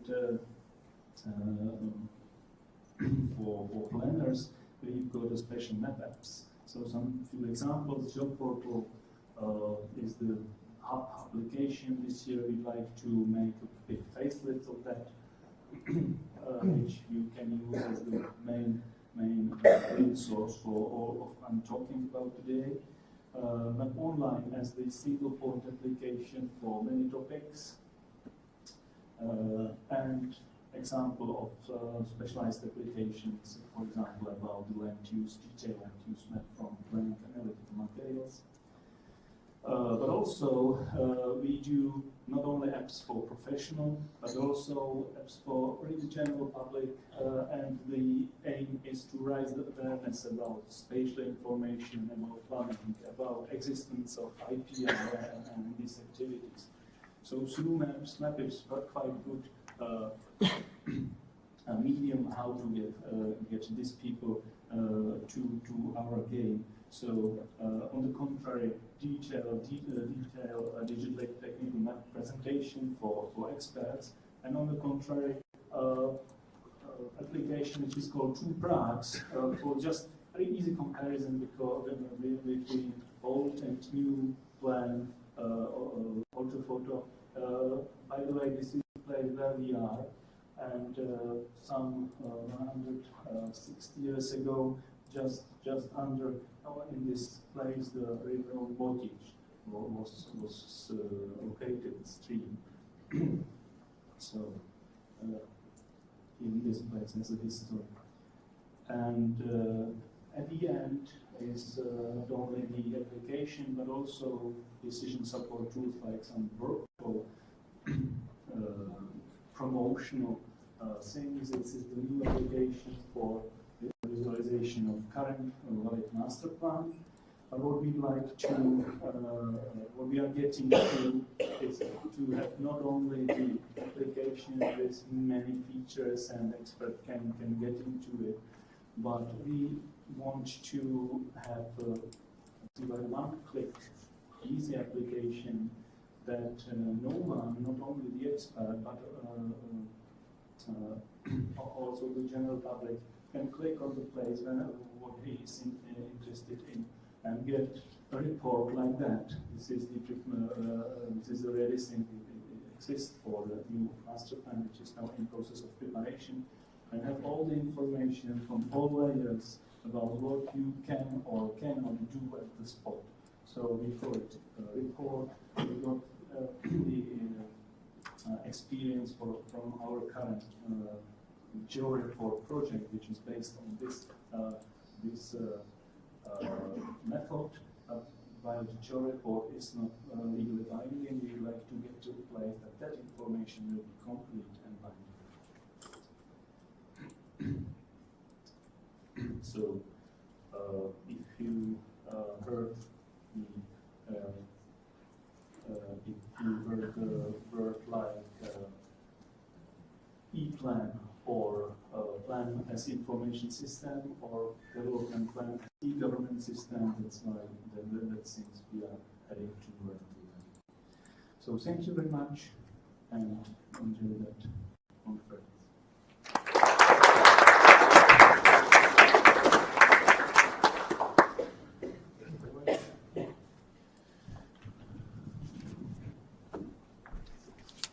Our next speaker is Mr.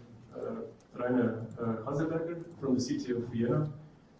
Mr. Haseberger is an urbanist that has been working for the city of Vienna for many years. He has been also teaching at the University of Vienna, Technical University of Vienna, and he will present the presentation with the topic Data for the Smart City. Please listen. Hello, good morning, welcome. I'm from the city of Vienna. I'm from the ICT department of the city of Vienna, and I'm working for the strategy office of the ICT department. I'm specialist for transportation telematics, but today I will represent also the Vienna GIS, which is also situated in the strategical office. So, to introduce Vienna as a smart city, I would like to show you in the beginning a short film. Please, can we start? So you will see what a smart city is. It has many statements which are not too specific for Vienna, so it also is true for Prague, I think.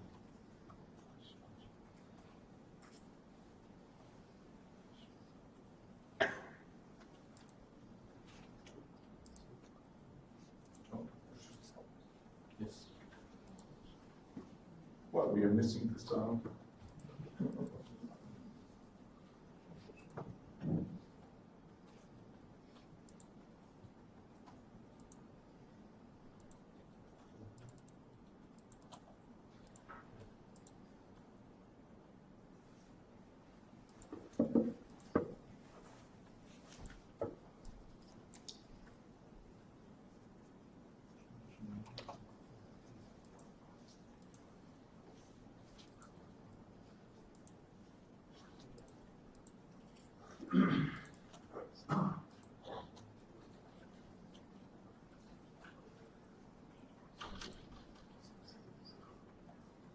It worked for the film before, and still I thought it would work the first time.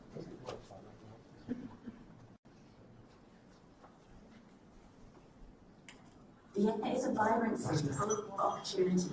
Cities like Vienna create prosperity, offer economic prospects, and manage natural resources in a highly efficient manner.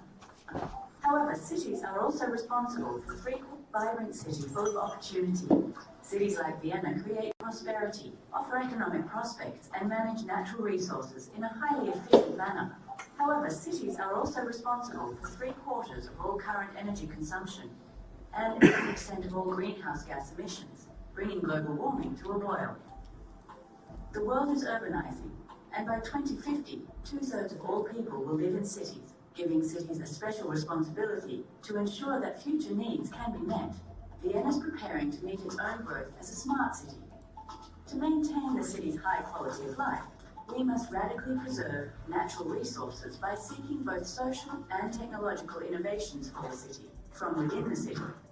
Smart city being means putting the focus on people, recognizing interconnectedness, listening to each other, and working together, considering the needs of today, tomorrow, and future generations.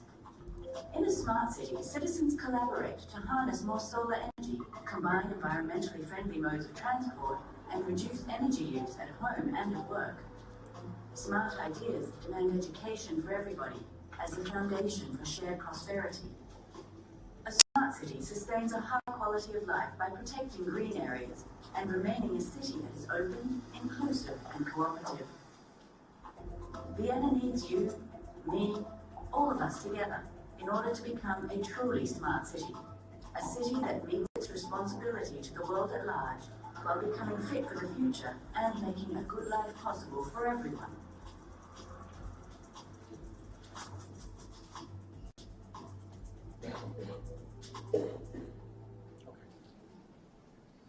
So this was quite a marketing video of the city of Vienna to propose the smart city idea to the citizens and to the experts.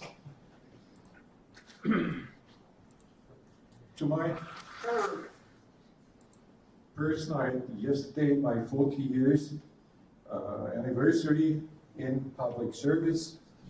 So I have quite an experience in the city of Vienna, and I've been working for the ICT department and for the city development departments a few years ago.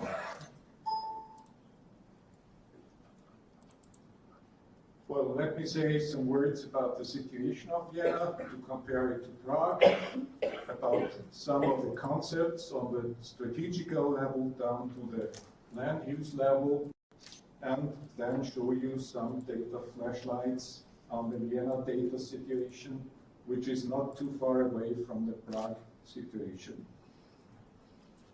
Vienna has about 1.8 million inhabitants. Nowadays, it has 23 districts compared to 57 in Prague. It's only 400 square kilometers big compared to 500 in Prague, but we have about 79,000 city administration staff.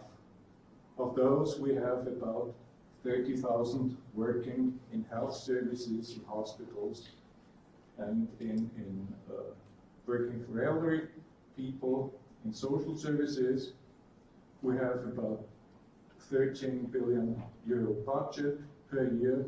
We have 200,000 city-owned apartments. We have about 200,000 dwellings owned by non-profit firms. So we have roughly 400,000 dwellings provided by social services and socially operated.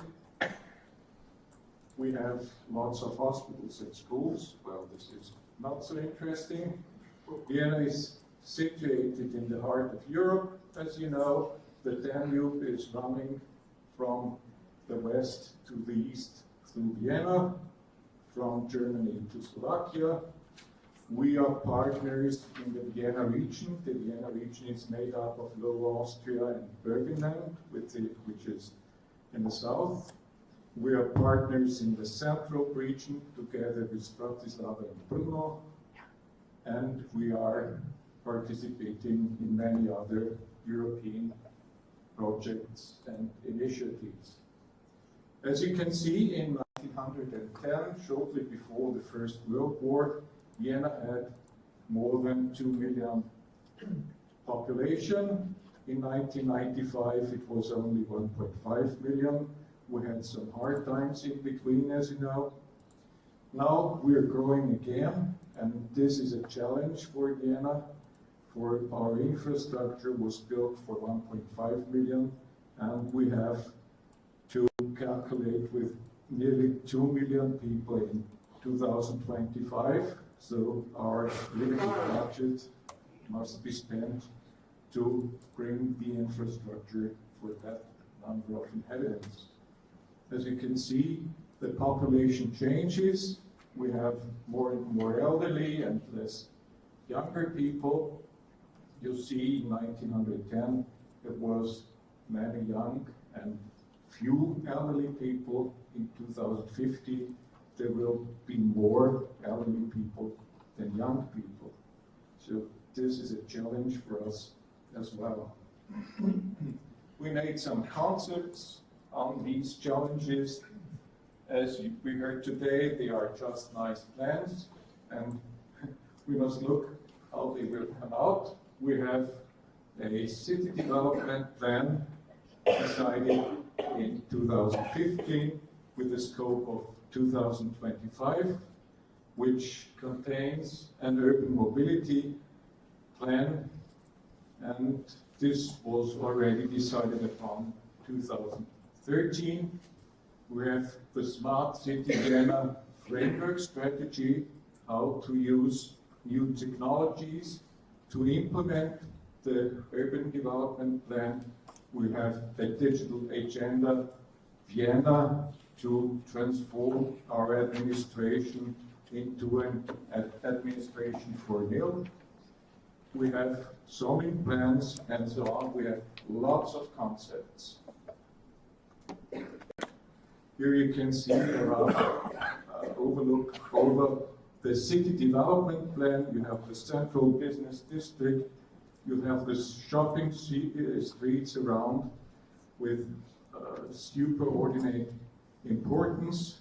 You have different areas of different characterization. Some are Gründerzeit, as you have in Prague, a lot of, and some are characterized by 50s or 70s structures. And you see where the city of Vienna wants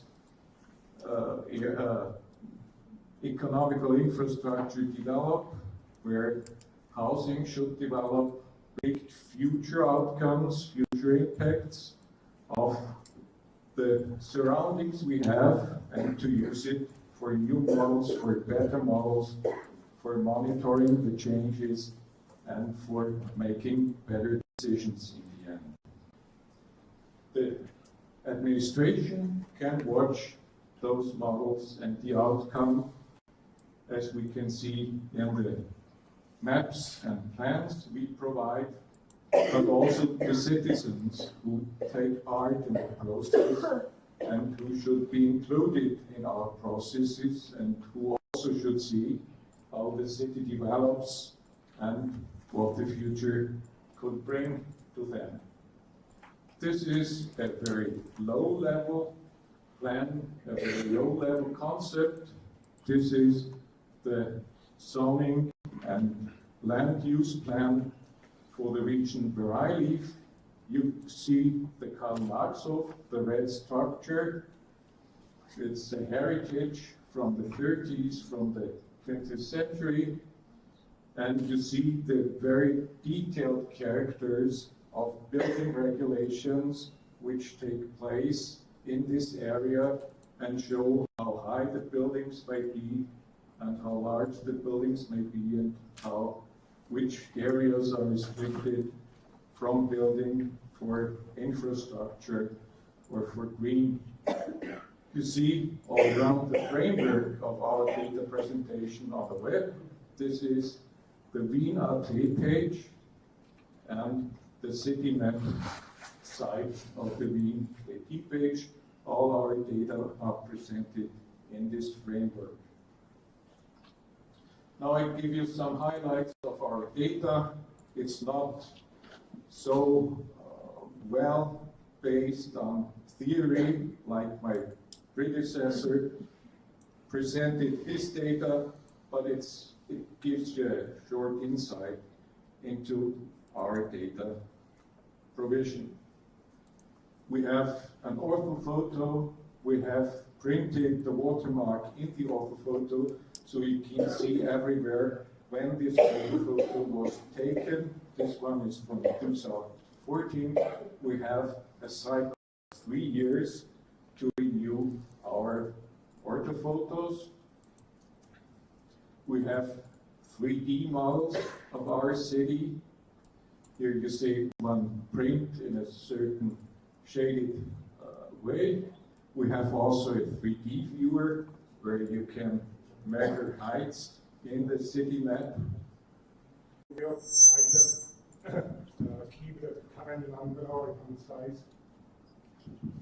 Well, traffic lights are expensive ways of manage traffic at junctions. There have been we have lower speeds. We have most of the city is a 30 km/h zone. And complex concept that can be analyzed according to very many perspectives. I think in this context, the most interesting perspective is why a public body, why a government has to deal with the investment promotion. Of course, I will try to present a case study that we have carried out in the region. And yes, governance will be sort of a key concept in all this presentation. It can be obvious, but anyway, attractiveness can be defined according to two main different orientations. On one side, we have a target to attract, and on the other side, we have territorial capitals and assets that can be promoted for attraction. Between the tension of these two concepts, a very important role is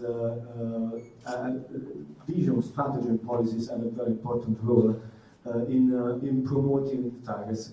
Since we are talking about investments, implementation of some of these guidelines in the stage application. Shortly, we describe it like this. So it has 10 territorial units from the cohesion regions down to the 100-meter grid, what you can see here. And there are about 20 or more statistical domains that are listed there. And then you can choose over 300 individual variables that can be represented, mostly on the level of municipalities, but some of them are also available on the level of the grids. So our main concern is, of course, how to cover all user groups. with our products and services, how to provide a comfortable access, and most of all, how to teach the users to use and interpret this data properly. So we are very much involved in something that we call statistical literacy. But now we come to this geospatial statistical literacy, because by the law, we are responsible that our data are interpreted properly, but also by the policymakers. So we were constantly asked by the journalists and the public, so what would be the number of people affected in Slovenia? So we could just direct them to the stage application. And this, what you can see here, is actually the same scenario that was executed there. So first they evacuated 3 kilometer radius, then was 20 kilometer, and eventually it was 50 kilometer radius. And then you can see the number of people that should have been evacuated in the case of Slovenia, because, okay, I didn't mention this, here in the southeast part of Slovenia we have one nuclear power plant. And in this case I can also explain the importance of the projects like this one is, where you try to provide the seamless data sets across borders.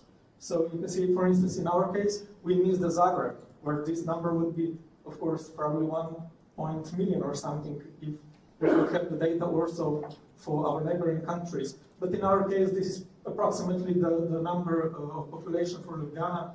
Let's say 275,000 people should be evacuated, and you can also see the structure, age structure of the population, where you can, of course, estimate who would need a special care, special attention when you are evacuating the people.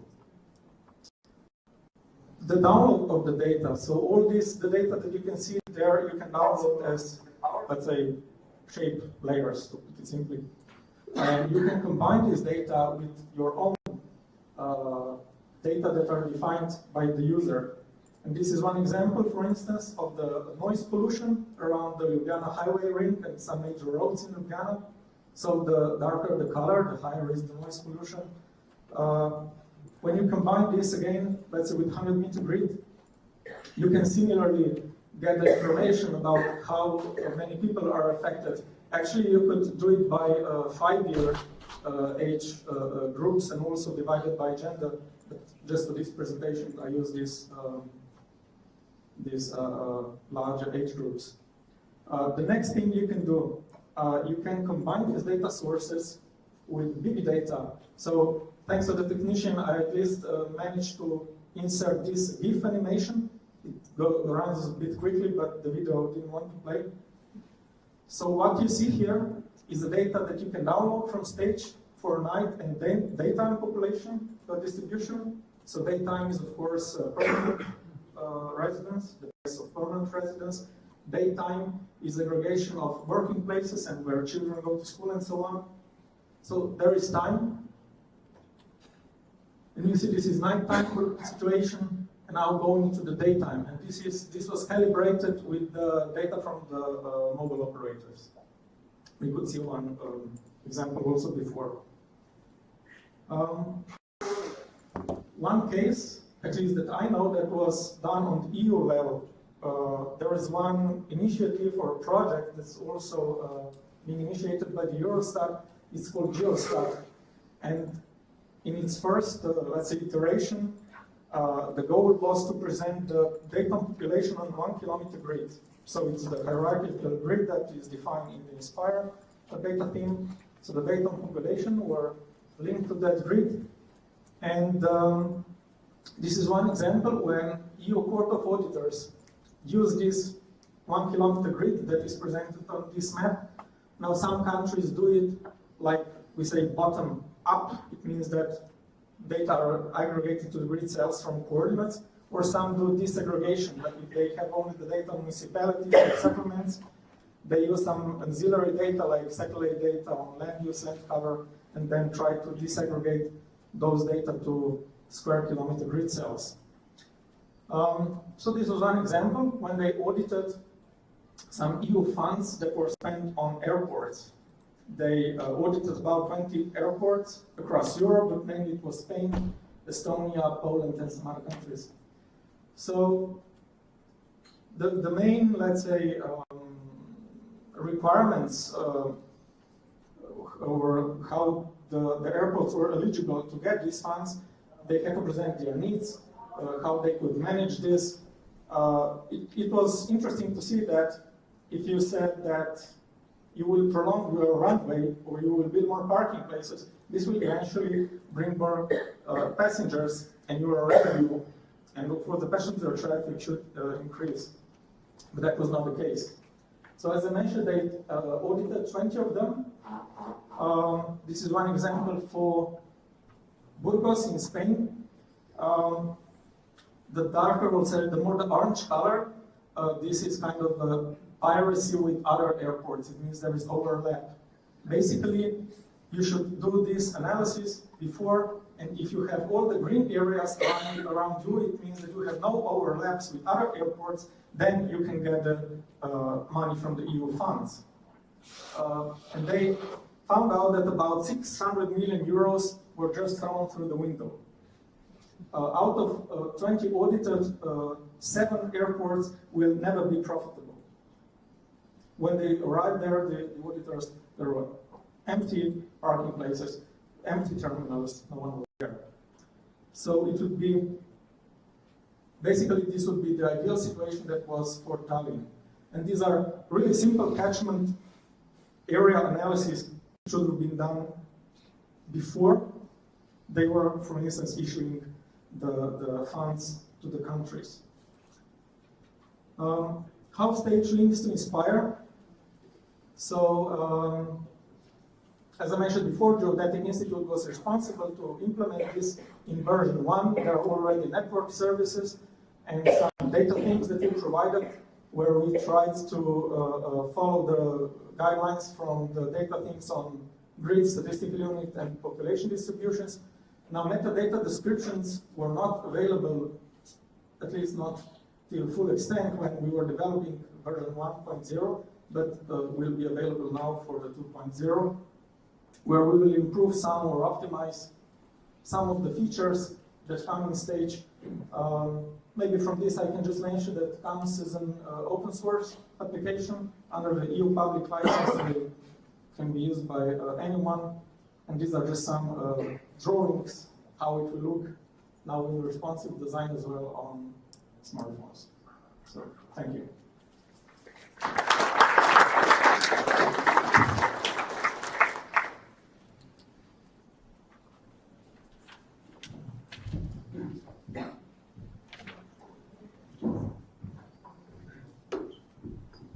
Any questions? We have 2 minutes to discuss.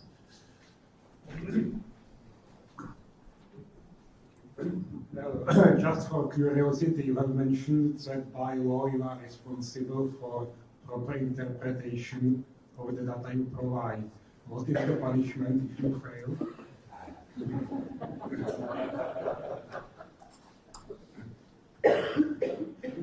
The Act of National Statistics doesn't say anything on this. Just there is Article 6, this I know by heart, that says if we somehow notice that there is misinterpretation, we have to react. If we don't notice, we are not obliged to react. So we can always say that we didn't notice. Thank you. Okay. Then we go further with our last presentation for the lunch. Our next speaker is Mrs. Katerina Schleid. She's an expert in environmental informatics, specializing in environmental data modeling. And she was involved in the specification of the INSPIRE environmental and monitoring facilities. And she was working for 12 years for Austrian Environmental Agency. And she has now started on her own with the company. So, please.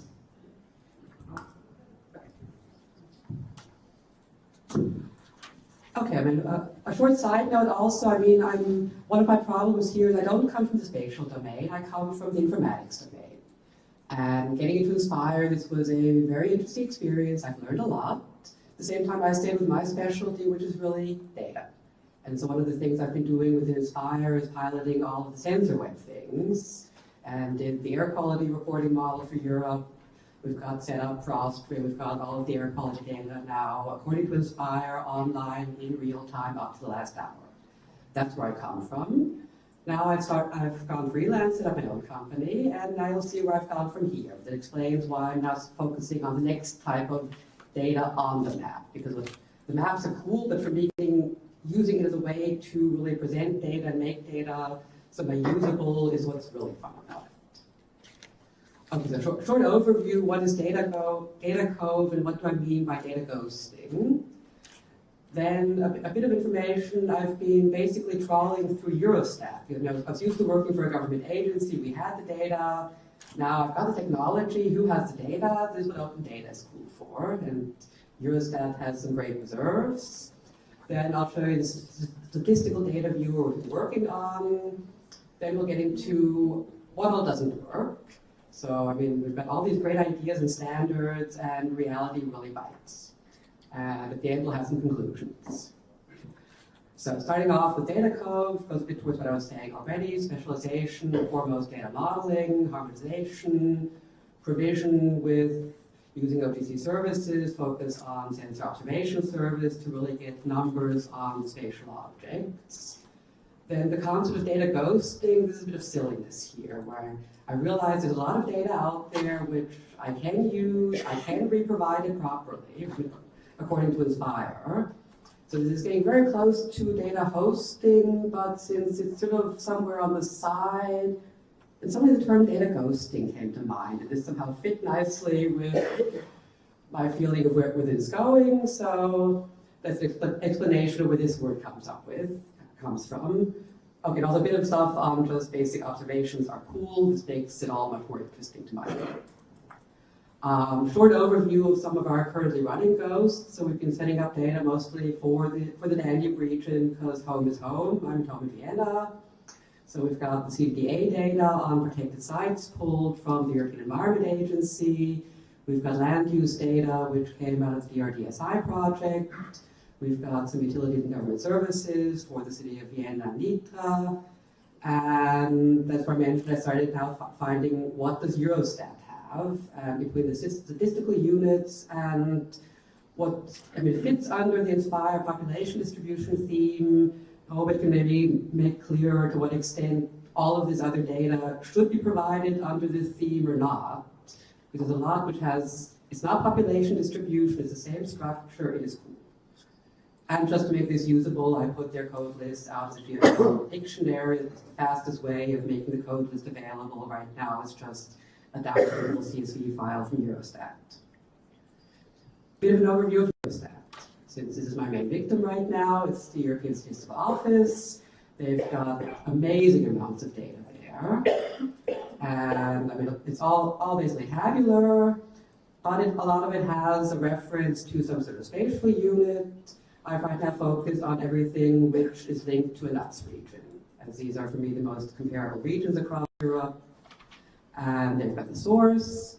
Here you've got a vague overview. There's just one little bit, and you just keep clicking deeper and deeper, and I've lost nights in this. I'm very impressed what our tax money is doing. And I mean, there is also a lot of stuff online to work with it. So you've got your basic data explorer. You can then go in and say, actually, I wanted by more classifications. I wanted, I don't know, the number of, what is this, holdings with livestock in comparison to just normal farms. So you can really subdivide this down into this, that, and the other. And you can download it in all sorts of tabular forms. So, I mean, if you've got a GIS system, you've got some work to do before you can get it from there to wherever you are. Then they even have a Data Explorer, where you've got it nicely in tables, and you can do graphs, and you can do nice little scatter plots, and you can even do maps.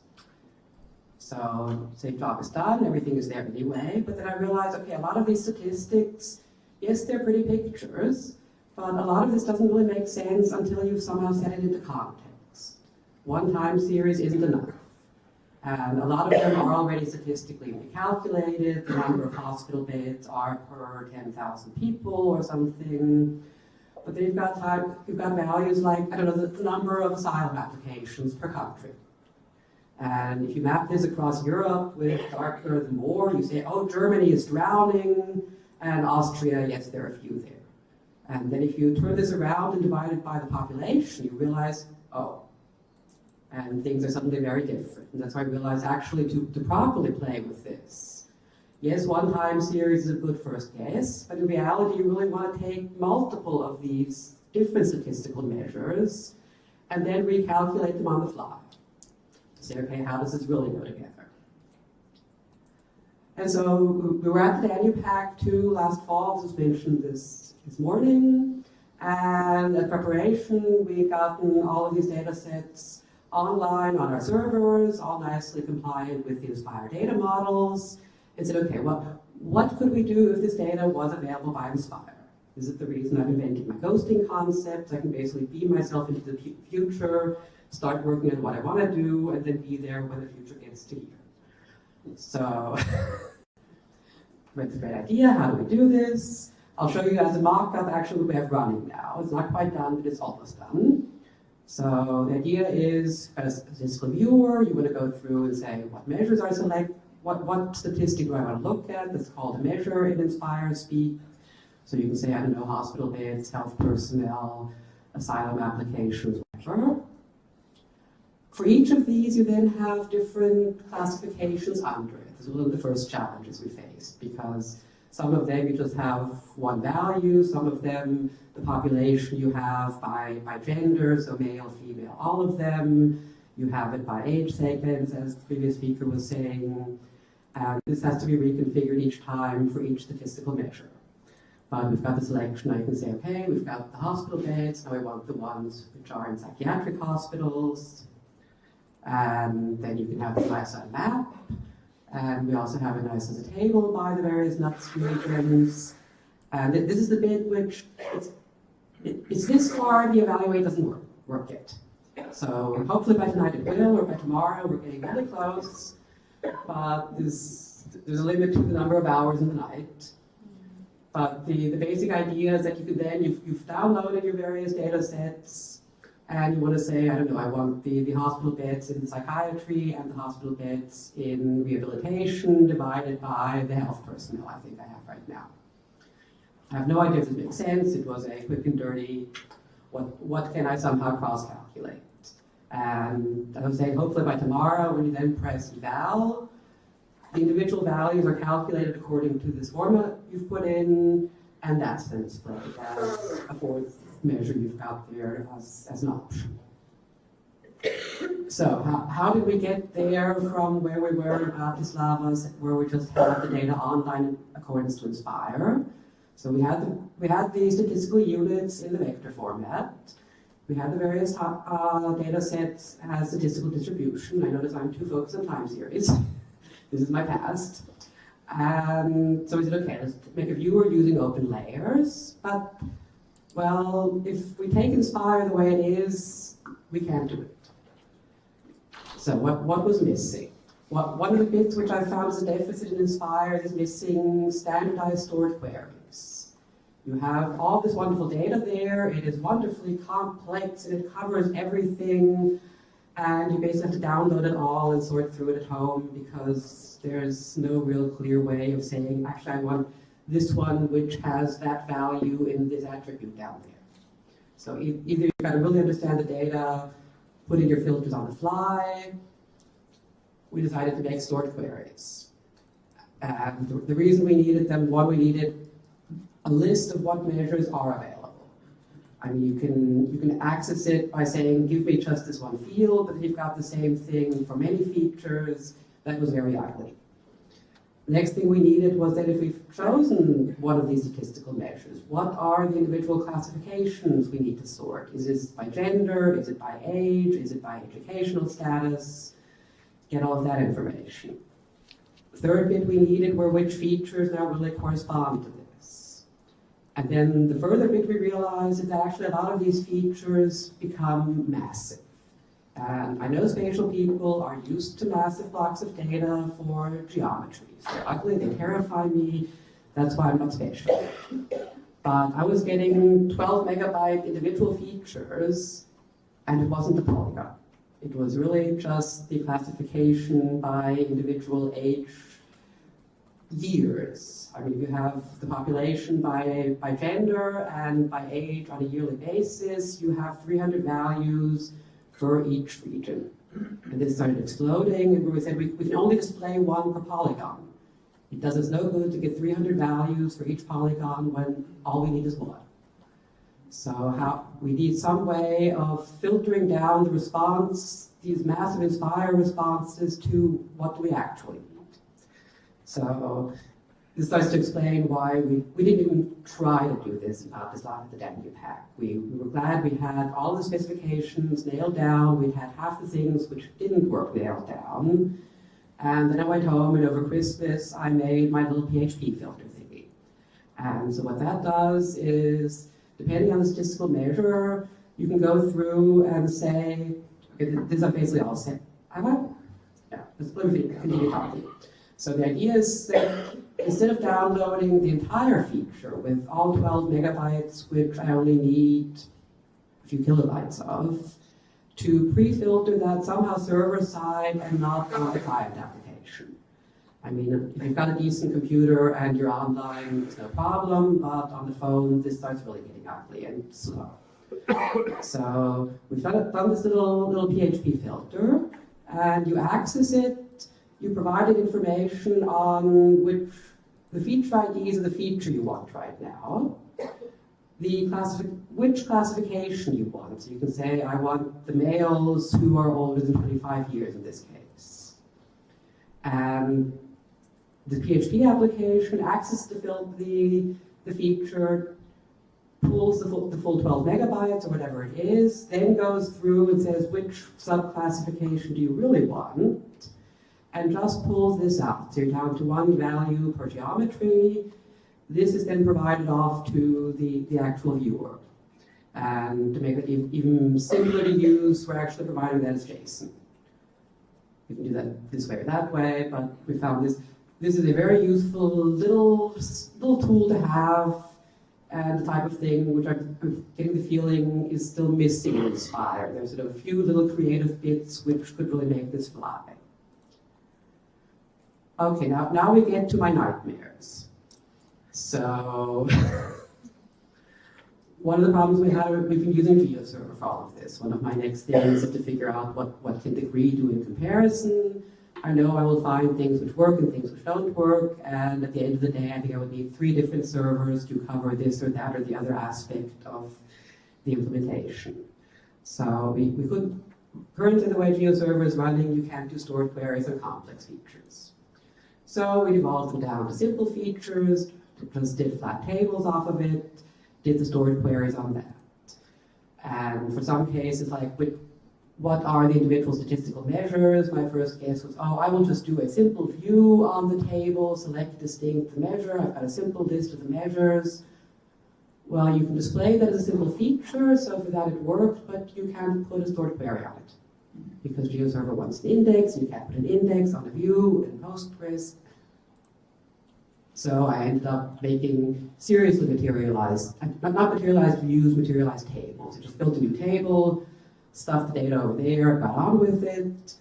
Then we had a problem with the web app service that I still haven't gotten down to the root of it. It has something to do with multi-surface. The WMS doesn't work. So yet again, what do? We broke that down to a simple feature. There, GeoServer was willing to provide a map service. This was for the statistical units we're basically drawing it on, so we didn't need the complexity. Got on with it. The final bit, which is probably the reason why it's not done yet, is we now found an interesting bit that actually if you query GeoServer for multiple complex features at one time, feature ID is ID 1, ID 2, ID 3. This works beautifully the first time and the second time. And as of the 4th or 5th time, it just doesn't respond. And the really fun thing is simple features work, map service works, but complex features are lost in space. That took us quite a while to find, and at the end of the day, I hacked down my little PHP filter to query it individually, and now it's stable again. So this has been the fun and games we've had doing something which looks very trivial, but it's the missing bits. Here is a quick overview of the architecture. So PostGIS, GeoServer, the simplifier is my little PHP hack. Over there is the web viewer.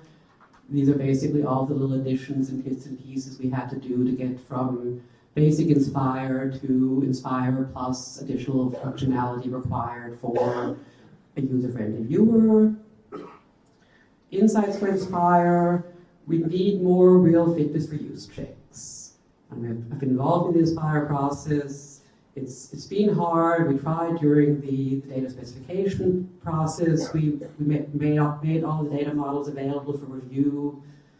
Nobody had time to really check it, and nobody bothered to really set this up as a service, as this was an interim model. Now the models are finalized. Now we need exactly this type of banging your head against the wall until it's bloody or it works to figure out what do we need to make work. So we would build use cases, real usability checks, and somehow get a bit of an agile development loop back in to see what bits are missing, what can we add, what can we adjust to make this more stable. Second bit I already mentioned, some sort of standardized stored queries would be very valuable. If you go through and say, okay, for this theme, what's the best guess of what people are going to query, make a stored query for it. And add this really to the specification. If everybody calls it the same, we can find it. If I find it in Czech, I'm not going to understand it. So, and the final realization which I had, the reason I went onto the population distribution is that it was similar to my time series measurements. It was the closest thing I saw with really throwing data at the map. It's still basically the statistical tabular structure. And I'm wondering to what extent it could make sense to revisit this with a more spatial glasses to see if there couldn't be a way of providing this data in a more usable manner for GIS world. One of my next tries will actually be providing the statistical data via a sensor observation service. It should work, and it sounds like a fun thing to do.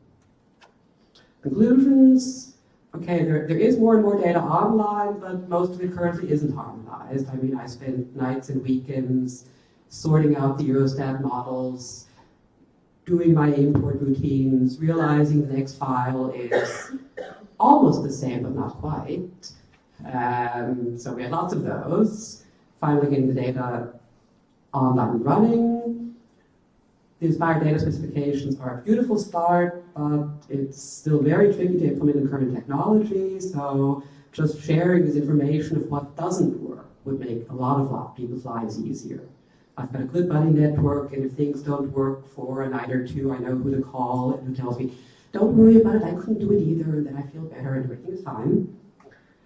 Fitness for use should be checked. And this is really important to make this type of applications which are really reusable across data sources, across countries, across everything. Thank you.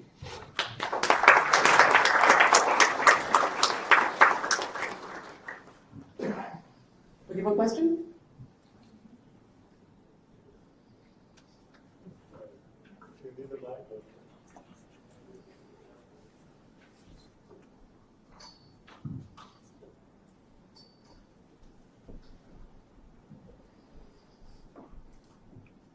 Thanks a lot, Katie, for this interesting, I think a bit more technical contribution.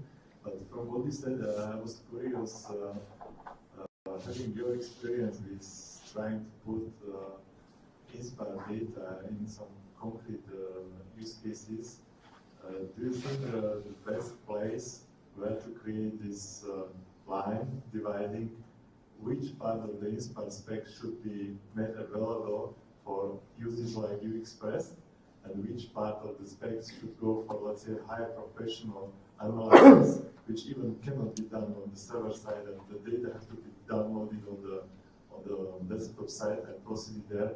Do you think it makes sense to somehow bring it on the data specification discussion level, or this is simply the question of time and we need to wait till really first use cases will demonstrate what is feasible to be done with current data specs, or really what is impossible to be done. Can you make the question a bit more precise? I still don't understand these different usage levels. I mean, yeah, my main question is actually where to address this kind of dilemma for the usability of the data made available by the in conformity with the data specification, because we know that currently member states are supposed to make the data available, but already seeing that there are certain issues which we have to count in the near future.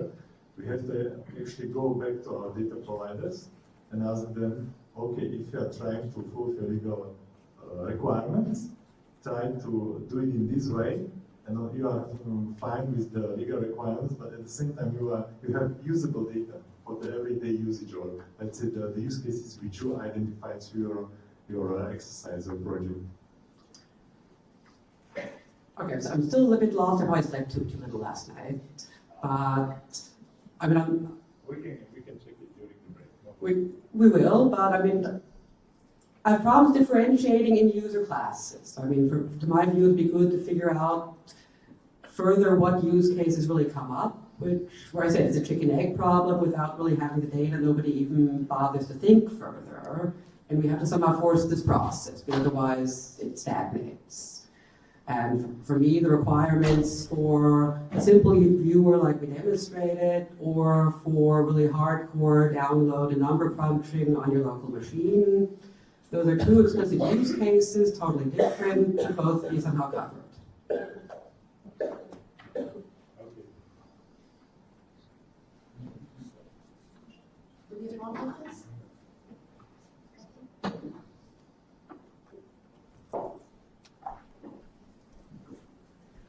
Thank you very much for your very interesting technical presentation. So we ended with our second part of the conference, and you are now all invited to go to the lunch.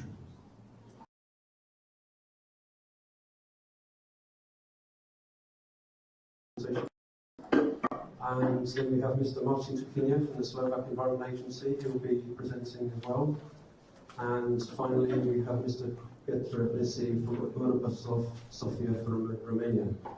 So, first of all, before we start, I'd just like to remind you all, if you still have a questionnaire, if you'd like to win a prize, you have to put it in the box by the presentation, by the changing room at the front here, please, so that you can get a chance of winning a prize. So first of all, I'd like to invite Mr. Robert Conrad, who will be talking to us about Inspire Priorities and Work Programme for 2017 to 2020.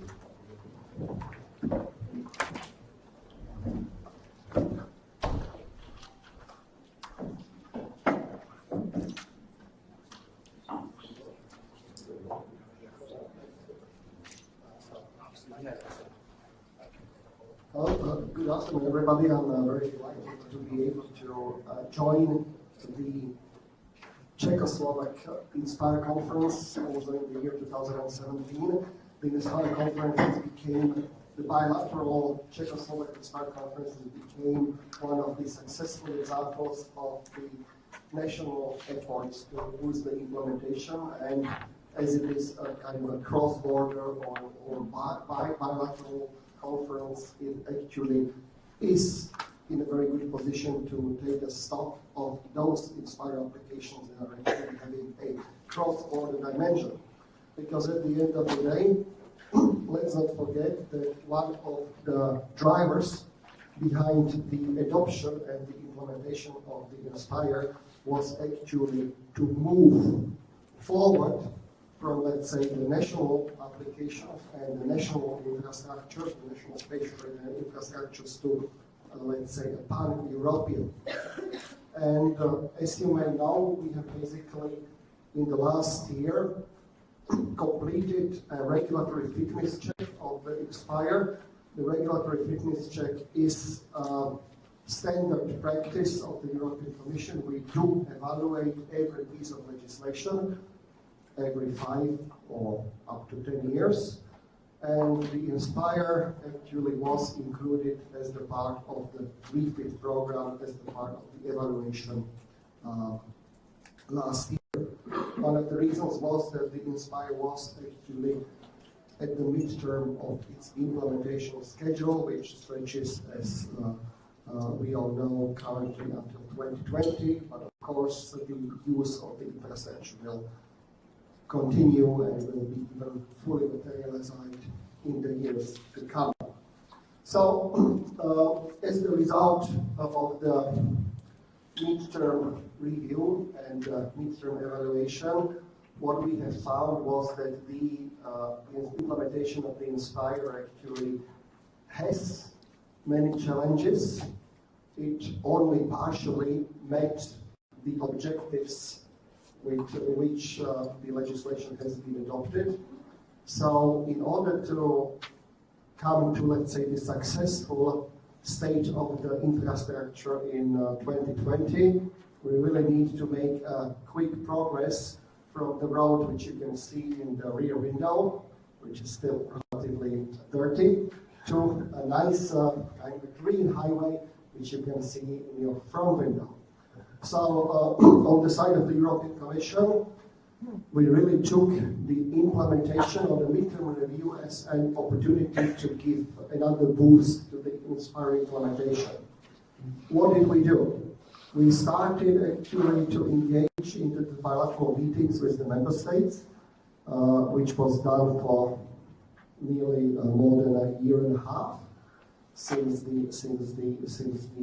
Inspire refit, where we were looking into quite a close detail at the implementation challenges in each of the member states. And as a result, we came up with the new updated work program, which I will introduce a little bit later. Now, one of the main findings of the Inspire refit was that Inspire is now sitting in a different context than it was sitting when it was basically adopted in 2007. We have now a situation where one of the priorities of the European Commission is a digital single market with the number of the workflows. There is the European interoperability framework, there is the digital single market strategy, which is currently actually called Building the European Data Economy. We have the e-government action plan, we have the European interoperability framework, and so on and so forth. So the Inspire has been, I think, extremely visionary and kind of advanced legislation in 2007. At that time, we haven't had many of the conditions or many of the legislation or the policy documents that are currently there. But now, of course, we need to align it closely with the digital single market. Another framing consideration was that we started to look at the Inspire from the point of view of environmental needs. As we all know, the Inspire is linked to the East Environmental Directive, working for DG Environment. And what is the main challenge we are facing as the DG Environment concerning the data management and data sharing? I mean, there are many challenges, but one of the main challenges is that we have something like 160 reporting obligations under the environmental legislation. And these reporting obligations are being, let's say, processed in a very heterogeneous way. So in parallel with the refit of the Inspire, we have launched the fitness check on monitoring and reporting, actually coming with the clear idea to make the use case for the Inspire as the use case for monitoring and reporting, because this is something that is, first of all, legal obligation for the member states, and then secondly, that's something where the process can be optimized significantly, and thirdly, by demonstrating that Inspire can bring an added value to meeting the reporting obligations, we can then, of course, further continue and strongly support its implementation. Now, this conference is all about very nice examples of multiple applications that are basically done at the local level, of municipalities level like Vienna, at the regional, national, as well as the EU level. And we see that was also one of the original purpose of the Inspire was to provide a multi-purpose infrastructure that would support a wide range of the application and wide range of the services. So we have a number of examples of network management, from natural disasters, and so on and so forth. For example, in the corner there is the application Foodie, which I understood is actually made by one of our colleagues. I'm not quite sure what it does, but perhaps can be mentioned later on. So we basically have a wide infrastructure that needs to be aligned with the other developments, but it also needs to deliver something concrete to, let's say, the environmental domain, to your core expertise, to your core area of activity as the environmental agencies. Now, just to give you an idea of what is the background or the playing field for the years 2016 or now 2017 up to year 2020. In the conclusion of the review of the Inspire, we made the observation that indeed some member states made a good progress and actually got some real benefits in their internal processes based on the investment they made into the Inspire. However, these were not the majority. This was the minority of the member states. Most member states actually have to catch up and increase their efforts before any real particular benefits will come to materialize. Now, we basically found out that we have a very heterogeneous level of implementation across the member states. Now, that may be for various reasons, but one of the consequences is that at the EU level, which is something that is interested in us as the European Commission, we fail to reach the objective of the interoperability. So indeed, we are not in a situation where we could have the pan-European services or the Inspire services, which could function as smoothly as they could function, that if there would be, let's say, a roughly comparable pace of the implementation in a critical number of the member states. And also we came to the conclusion that we can also do better on efficiency, effectiveness, and coherence. Now, as the follow-up, we came with a number of the recommendations. For member state, it was really about acknowledging and closing the existing implementation gaps. And then there was the second recommendation, which I have already envisaged, which is that in order to get the EU level application, which would be relevant for the environmental authorities at the national as well as at the EU level, we basically should give a priority to environmental spatial data sets that are linked to the statutory reporting. So the reporting which the member states need to do to the European Commission, of course through the environmental agency or through other mechanisms under the existing legislation. Now, the conclusion for the European Commission, the first and the most important one, which I think will be also discussed at the panel in the afternoon, was that there is a huge discrepancy or patchwork of the national data policies. It was a surprise to me as well, because we have a situation of the member states where sometimes you have a full, open and free data policy, and sometimes you have the situation of the member states where basically the public data are not shared even among public authorities, even within the same institution. So if the Inspire was to provide an interoperability framework, it really, as it has been underpinned in the Article 17, it really would require that the member states share the environmental data with no practical obstacles at the point of the use. Now this is really not happening.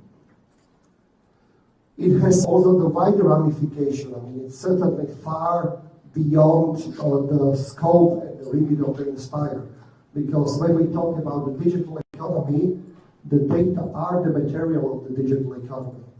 So if we have a public data that are not accessible for whatever reason, if we have the public data that cannot be used by public authorities or by private sector for whatever reasons, then it's virtually impossible to create a level playing field that would allow for the emergence of the digital economy, for example, as we know it in the US.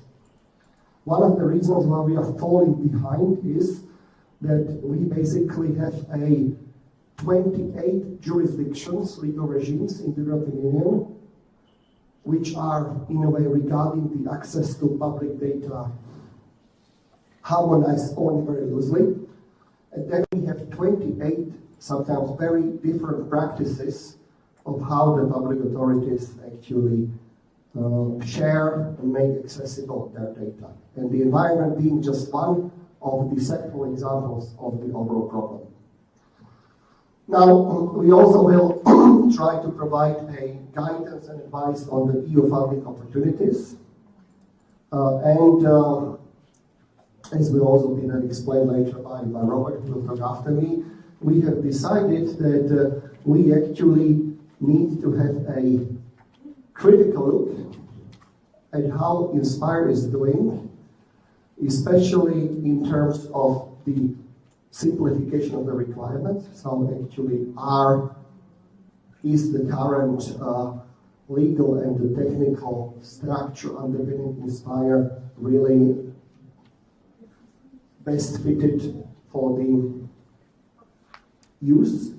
And then also we would like to promote and assist the member states and the agencies like yours in its implementation. So in a way, simplification of the use through guidances, through best practices, through exchange, through sharing, and so on and so forth. Now, as the result, we basically have endorsed in December last year, so quite a short time ago, a new multi-annual maintenance and implementation work program, 2017-2020, and some of you who have actually been in the meeting are here also here with us, where we said that we have a very good base on the previous maintenance and implementation framework, and basically we should just perhaps a little bit simplify and streamline and focus on the 4 main working areas, which you can see on the slide there. So let me start with the fitness for purpose, where we are going to have a look at the implementation framework and indeed to see what could we do to facilitate and encourage the best uptake of the infrastructure. Then we would like to invest into a number of the end user applications for the EU level,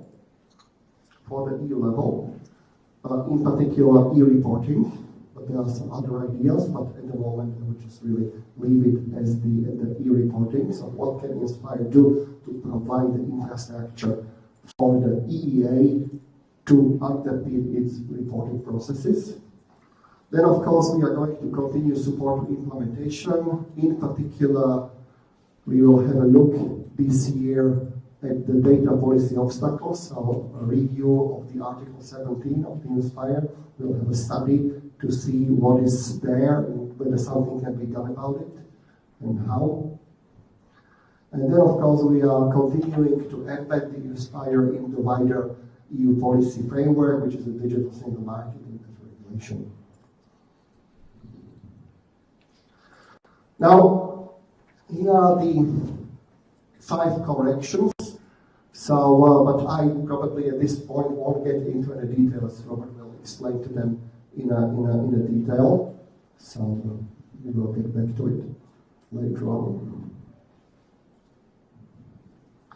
Just to give you an idea on the action Inspire Fitness for the Purpose, we indeed identify a kind of a balance challenge where if the requested level of the technical interoperability is too simple, then we have the insufficient harmonization and few benefits.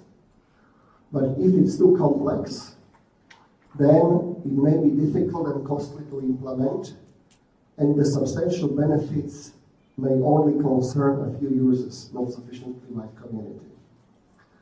So what we are going to do is to do the systematic screening of the legal and technical framework to, in a way, make further clarification about what means a technical conformity and what means legal compliance.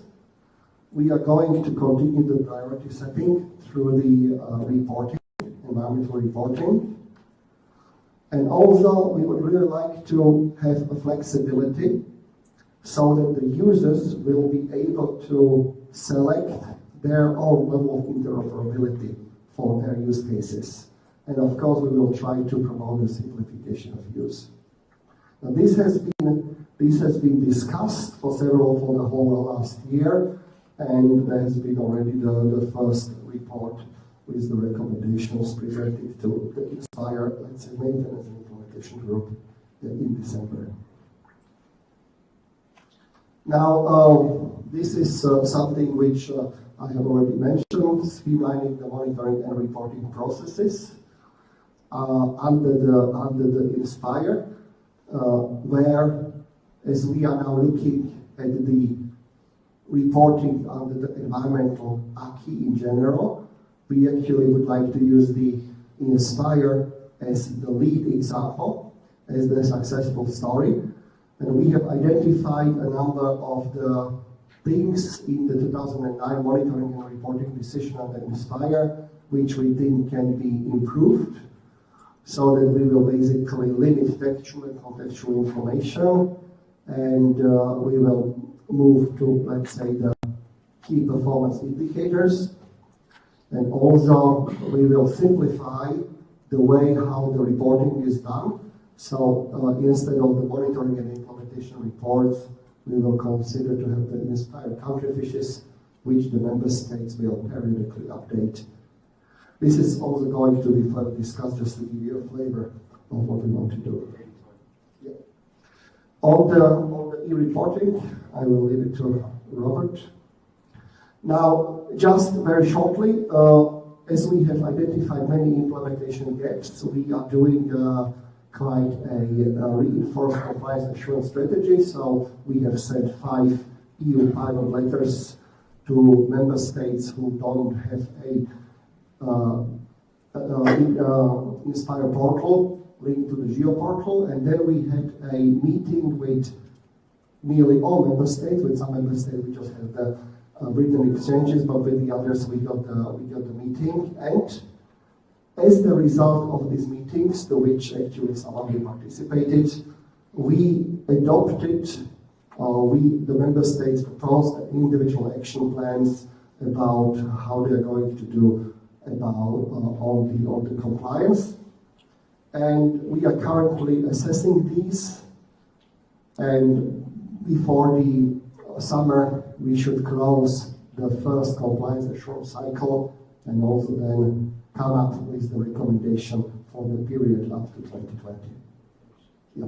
And the last thing is that the Inspire is also very visible under the environmental implementation review. That's the new initiative which has been released only recently, that provides a comprehensive overview of how the environmental legislation and policies are implemented in the member states.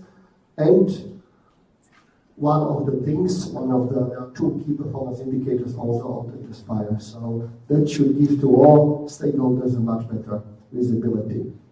And for those who would like to go deeper, here is reference material. I believe my presentation will be distributed to the participants, so you are then most welcome.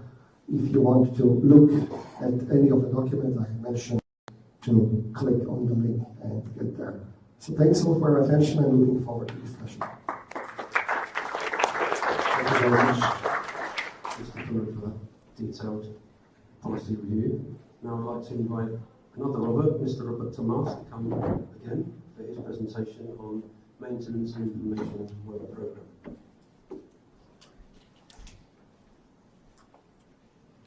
Thank you very much.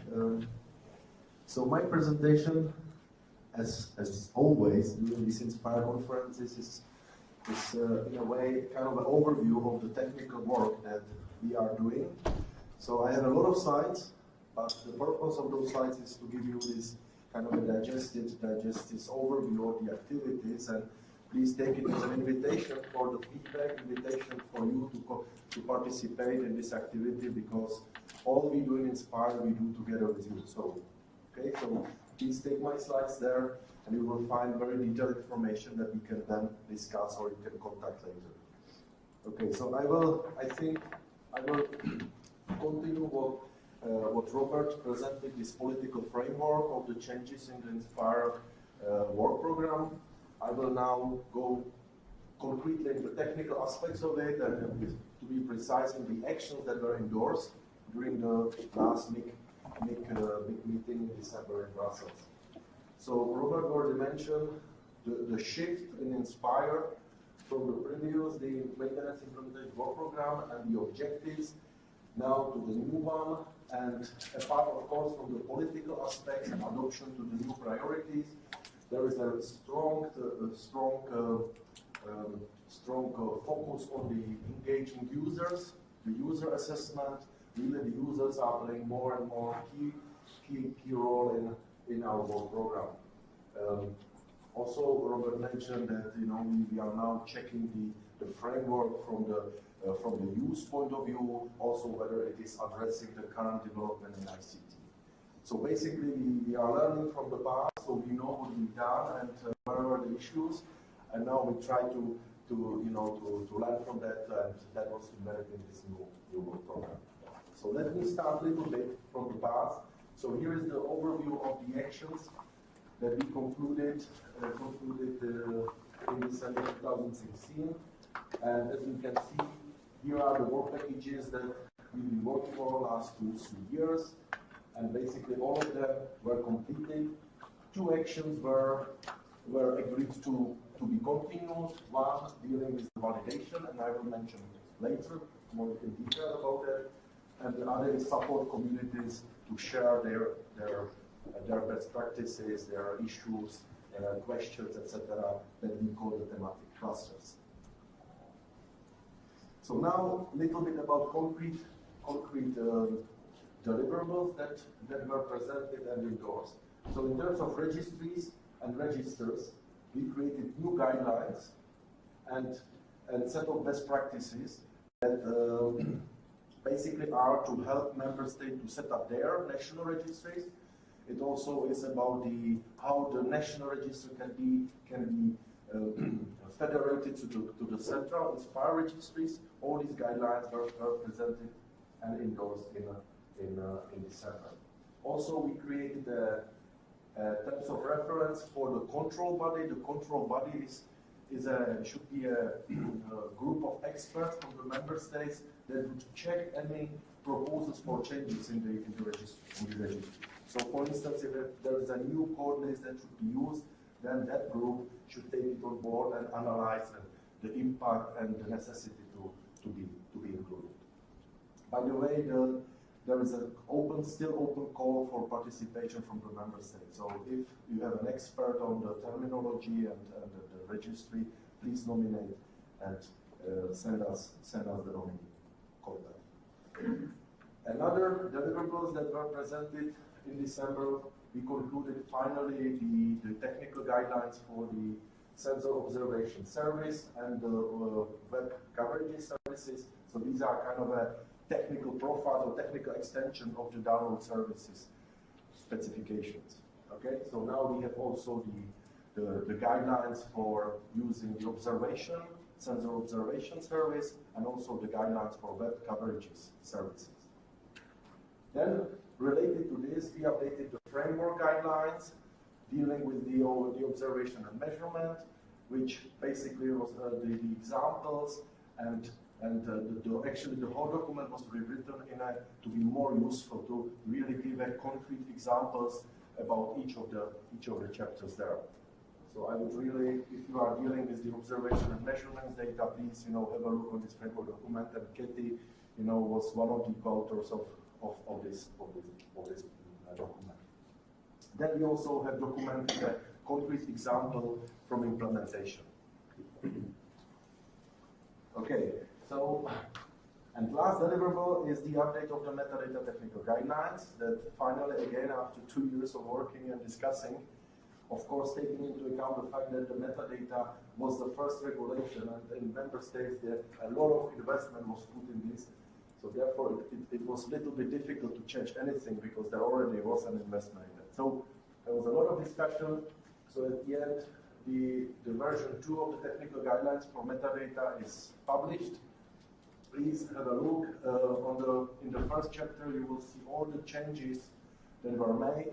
So in general, the simplification, all the requirements on metadata that were also described in other technical documents were put in one document. So for instance, the metadata for interoperability that you will find in the data specification documents, they are referenced here, for instance.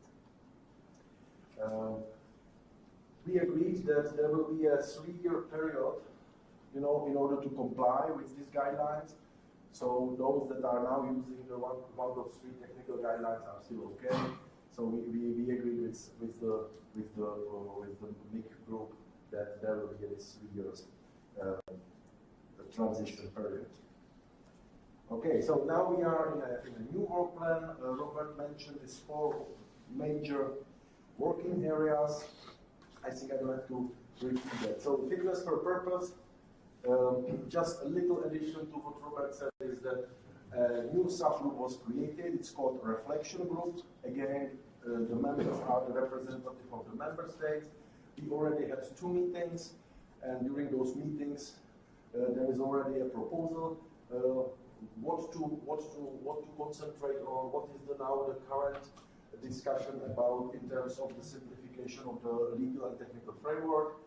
And so currently the position is that the scope was limited to checking the Annex 3 of data specification framework only. All the rest was agreed that would stay as it is. Okay, I'm not speaking about the monitoring and reporting because this goes a little bit apart from that. But in terms of the data interoperability framework, the current scope is that the group will be really checking the Annex 3 data specification. What is really driving this group is, and also us, we are always repeating, we need an evidence base. So we really need a concrete example where the things went wrong or what is not possible to implement, and then of course we can agree on actions. So the evidence base is really the driving force there. So we will have a next meeting in 1 week, and we will continue in that direction. So apart from the simplification of the framework, there is also simplification of use. There we are now kind of shaping the idea of the user engagement strategy. This is basically a reflection on this user-centric view. So we are going probably to analyze the categories of users that, of course, we know, but we will analyze them, and then for each of the group, we will try to have an interaction whether the Inspire is really fitting their purposes, whether their requirements are met by the framework, etc., etc. And based on that, we will then analyze, what we can do, where we can improve. So this is basically the idea of the user engagement strategy. Then Robert mentioned probably the most critical point is on the data sharing and access. So this is also it's as he mentioned, we are also looking at other European initiatives really to try to use it for Inspire purposes. The free flow of data initiative, digital single market, etc. These are the things that we are looking into. So the second action, agreed action, is about monitoring and reporting. Again, the group was established. What we want to achieve is clearly here. So we would like to really use the metadata to generate the information on monitoring. This is the main aspect. And regarding the reporting, we would like to really cut the textual narrative way of reporting into something that will be automatically generated, easy to update, etc. So the concept of country fishes was mentioned, which is a kind of an extraction of your report into something that is comparable, and that we can then, if agreed, we can then transfer into the online kind of a system or online questionnaire system that each member state will be able to fill as the update requires. Okay, so and also here it's the key performance indicator. This is also important. So this group is actually checking all the indicators that are defined by the monitoring reporting decisions, whether all those are necessary. If not, which we can omit.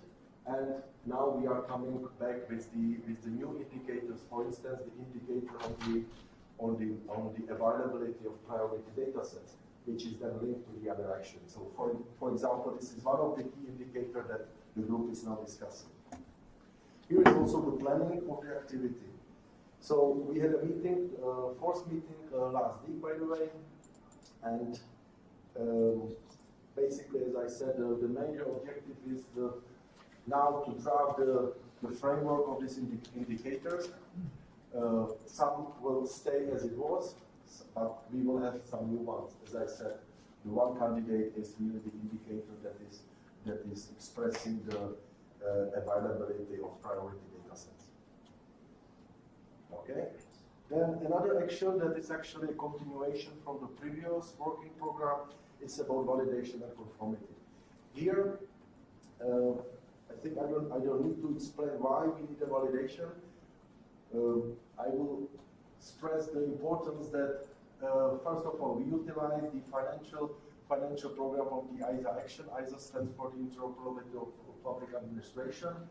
So ARENA, that was the action that we used financially to develop a reference validator that is now in a beta version. And this validator will be, or is, testing not only the metadata, but also the network services, as well as the data interoperability requirements. This validator is now currently in beta version. All member states are invited to take to contact us. We give you the access and you can test it yourself. The idea with the validator is that it is an open source software that you will be able also to implement in your national settings. You will be able to add your test in order to validate your services that are reflecting your national needs. So not only the testing of Inspire European framework, but also it will be possible to extend with your needs at the national level.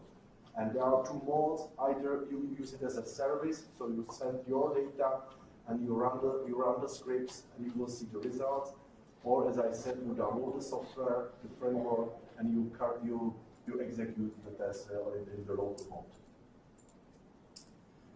The current statute I mentioned, so currently we are in the beta version. There are already Annex 1 data teams, the executive test suite, the executive tests are already prepared. So for the Annex 1 data providers, you really can test now your data. And as we go, the Annex 2 and Annex 3 tests will be created. Another aspect of the validator is that the result is kind of user-friendly, and so here you can have the example from the validation. So you see where your data set is having a problem, where your metadata, etc. So immediately you will be able to fine-tune correctly. So this is really a tool. So the Inspire validator, in this sense, is a tool for data providers really to improve the data, and therefore it will be so we don't see it as a tool for that's a completely different story. This is really a technical tool to improve your data. Okay, I will. Okay, so here are the next steps in the validation. So the deadline, or let's say the final date for the publishing of the tool of the validator is spring 2017. So we are almost there. So therefore the testing is very important. So again, my invitation to you, to get in touch and try the software. So another activity is continuation of support of the community with implementation. So as we call the thematic clusters, we are supporting the 9 clusters. Each cluster has a facilitator that is to really facilitate discussion, looking for best practices, organize webinar, etc., etc. So this is a very important activity, I would say, because as Inspire is very flexible, and in order to achieve European, pan-European harmonized layers, data sets, we need to really align our approaches in implementation of Inspire. So this is fundamental. Currently there are 750 registered members, and really it's a knowledge base for anybody who is implementing Inspire. You go there, you need to register, to read, to use the platform. If you want to add your comments, your question, your best practice, you have to register, and then you will be allowed. What we are now discussing is to extend this support with a help desk. So we have received some criticism from facilitators that there are some questions coming and there are no answers. So we are now thinking about how to improve that. So we're thinking about a kind of a concept of help desk, and part of it is frequently asked questions, etc., list of bugs, etc., etc. So this is now in a phase of shaping, and we will hopefully implement it within a months. Also, the facilitators they have collected in the first round all the bugs and possible improvements. So we published them after 1 year of discussion and evaluation and cost and benefits, etc. So finally, we published the corrigendum to the framework as a attached each of the 5 where corrigendum applies. So if you go to the website, here is an example how you will find the corrigendum. So this is the data specification of correlation, and under you see that these are the corrigendum that have been accepted for the data specification. This was published in December last year. Okay. Here I would quickly mention a very good study that we supported. It was a study about the extensions of Inspire. It was carried out by Geonovum and what's the name? The Transform company. And the main idea was really to identify common patterns how to extend Inspire in a different domain. So take the basic Inspire models and then extend it to address their needs. So as a result, there is an online website. There was also a survey carried out. So we collected 40 data models extensions that were described. All these models were then categorized according to different data modeling pattern. All this is explained, and you can access it, and there can be a link with the statistical information. We are working on disaster damage and loss recording and how to use Inspire. That's also a very nice pilot, and others, as you can see, intelligent transport, efficiency of energy efficiency of the cities.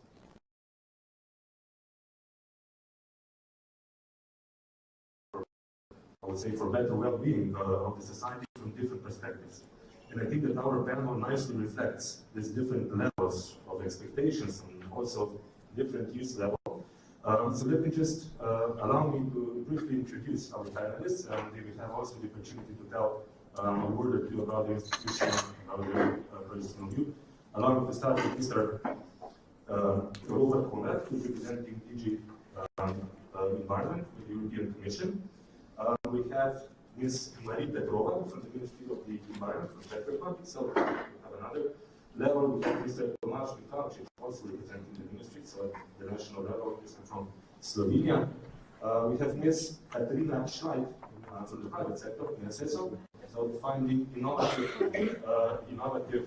opportunities in data. And we also have Mr. Peter Holling, who is presenting the Vysočina region. So we have another level of, I would say, public administration. First question that you can forward is, we appreciate your view from a different lens. In other part of Europe. So what we are having at the moment is the situation where basically on one side the public are collecting more but are not always presented to the public at local, regional, national or European level in any meaningful way. And here I just like to recall that we have a directive from the 2003, which is called the Access to Environmental Information Directive. That's actually the strongest tool which we have. And the directive applies, let's say, in the two strands. One is the access to documents, and that's something which is very frequently used. NGOs, citizens, when they don't find the information, they of course then request it and usually get it. It's a fight, and there has been court cases and so on and so forth. Now, where it fails, because it's a 2003 directive, and at the time the active dissemination, online dissemination, has been in its infancy compared to today, is the active dissemination or the transparency.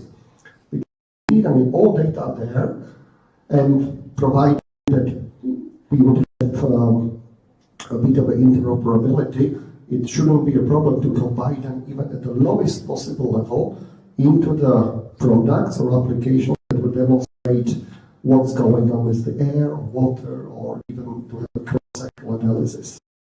Now, again, this is in some parts of Europe. I mean, the public authorities there, it would be for them a political suicide not to provide type of a service to their citizens. In the other parts, it's not so. So also, I mean, what I have been telling about the Inspire and our kind of look into the data sharing provisions. What we want to do in the years to come is to see whether we, from the European Union level, could encourage the active dissemination of environmental information. We are already doing access, for example, but see other means which we could go forward. Because let's be honest, the data are there, the money has been spent to collect them, but for various reasons, they are not always available to citizens, to policymakers, to experts, to whoever they need them. So we are taking a step forward if we move in the same direction like we did in the access to documents, or in the active dissemination. Thank you. Thank you very much. Well, we've seen a private view, we've seen the, I would say, the EU, we've seen the national view. If I didn't mishear you, I'm very sorry too much. Maybe we could go to the one level in between. How about regions? How do you see this? Is this too complex? Is it more of a burden collecting this information? Is it possible to use them for development? Good afternoon also from my side. I'm coming from Vysočina region, which is one of the 14 regions in Czech Republic, and we are well known that we are more open for the public than the others. Somebody can also confirm that, and I think that it's possible to share the data, as I can mention the presentation of the man I forget your name, but you have presented us that Czech cultural map is open to the public, and it's growing, it's working good, and everybody here can find data from this. And back to the topic, if Attractive is fiction, or if it's something which is very close, or from close to what we have now, even if I spent some time here and I heard that some of the application ended with 2.0 or 3.0, so we are under pressure to learn more about industry and society for the development, so we are very close to be those future open. Okay, so we're starting with the optimism. What is the Slovenian experience? Your position or view? Well, I can just give you my personal view. Okay, you may be surprised how the question was. So does the management fact or fiction? I would say it's neither fact or neither fiction, and I hope that it's a fiction. I really hope it's a fiction, because how I understand regional management, you know, I'm coming from spatial planning, and from, let's say, this policy field. Decisions at the end are always political, and they should be like that, because actually the politician should go for common interest. And I always find that for any kind of resilient area, and that is a very technocratic approach towards regional management, spatial management, or so on. And I don't really think this is the right way. I don't believe it's a fair way. I believe very much in that. I believe very much into information. I believe very much to an approach to which actually bring in information, put the information on the table. Then open approach, also expect from the others to bring you in their own information, their own data, and so on. But in the end, decision has to be political, has to be different, not this technocratic. Otherwise, you only need computers and they'll decide about our future. And they're going to say what's sustainable. Sometimes there are different situations that mental data that show this I know, some very urgent question. Of course, there this data clearly shows that, and you follow that, and you know what to do. This is then you can have a very technocratic approach, very engineering approach. It's right. You know, it's not something. It's not policy of a certain regional development. That's why I'm saying that I hope it's a kind of fictional. People have to say something, and basically you design, you steer your development based on some kind of a common vision of what you want to do as a society. For example, I'll give you one example from our spatial planning. We are having a big problem basically with urban sprawl, with growing suburban municipalities and so on. And the argument, why don't you have more people, is that they have the youngest population, they have the biggest demographic growth. They have it because in the past they had the cheapest land, and that's why the young families came there, and now they have this growth. And they say, so we need a clear need for new land. But I can say, yeah, maybe you have a need, but I have a policy that says that this is a wrong development. You have this something supporting your vision, but I as a government, I'm saying no to you, it's your decision. Thank you very much. I think we opened a very interesting discussion. Maybe rise or use comments, I guess, from the panel. But if I can, with not too much open, maybe you have in the past days from Elon Musk, I'm quite sure you gave quite a provocative statement, very much in line with the problem. He said that people will have to merge in machines or become obsolete. So what I'm trying to tell you is that there are two paths going. Tools, using data and information as tools, or using data information as facts. But the only facts that are possible or that are relevant or should be obeyed. But if I may go to the next question, what do we need to be able to manage our regions as living parts of a community space, not only as isolated parts of fragmented space? I have touched on this, but if I may to give a bit of an introduction, I think it was in 2012 that Mr. Johannes Hahn, a commissioner, said would be upon our cities where we will test if our society will make it or not. There is some information that 2/3 of people will live in the cities, how much contribution gas emission there is, how much I would say difference in the role and in the function of the city is going on at the moment.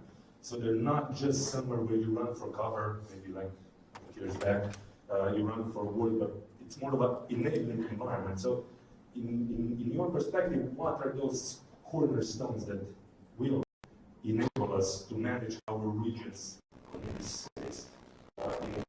We will not be developing islands, that will not be connected, we will not be making more division, but put the people together with data, with information. what would be the cornerstone from your opinion? Yes, please. Okay. So I think, as I said before, the political will. And the political will to sustainability, it's necessary to say, because political wills are different. So sustainable development as a political will, as a political aim. What it is, it's written somewhere, and there is very, very much information there and so on. So to catch it and to manage it. Yes, and I think the service sounds a little wrong, but something called this horizontal and vertical cooperation. Horizontal means from global, European, national, regional, local, and horizontal, all stakeholders, private sector, public administration, people, and explain what sustainability is and so on. And yes, also education for young generation, because I hope that it will be changed to better situation as well as in Czech Republic, but also the Ministry of Education must be involved. Yes, because if not, so the situation will not change. But I am optimistic. Thank you. Okay, thank you very much. I would say there are two things. The first one is common sense, and the second one would be trust. I think this is something that we need if you want really to see our small islands in Europe, you know, as a kind of a common space. And this is trust is something that we really are lacking today.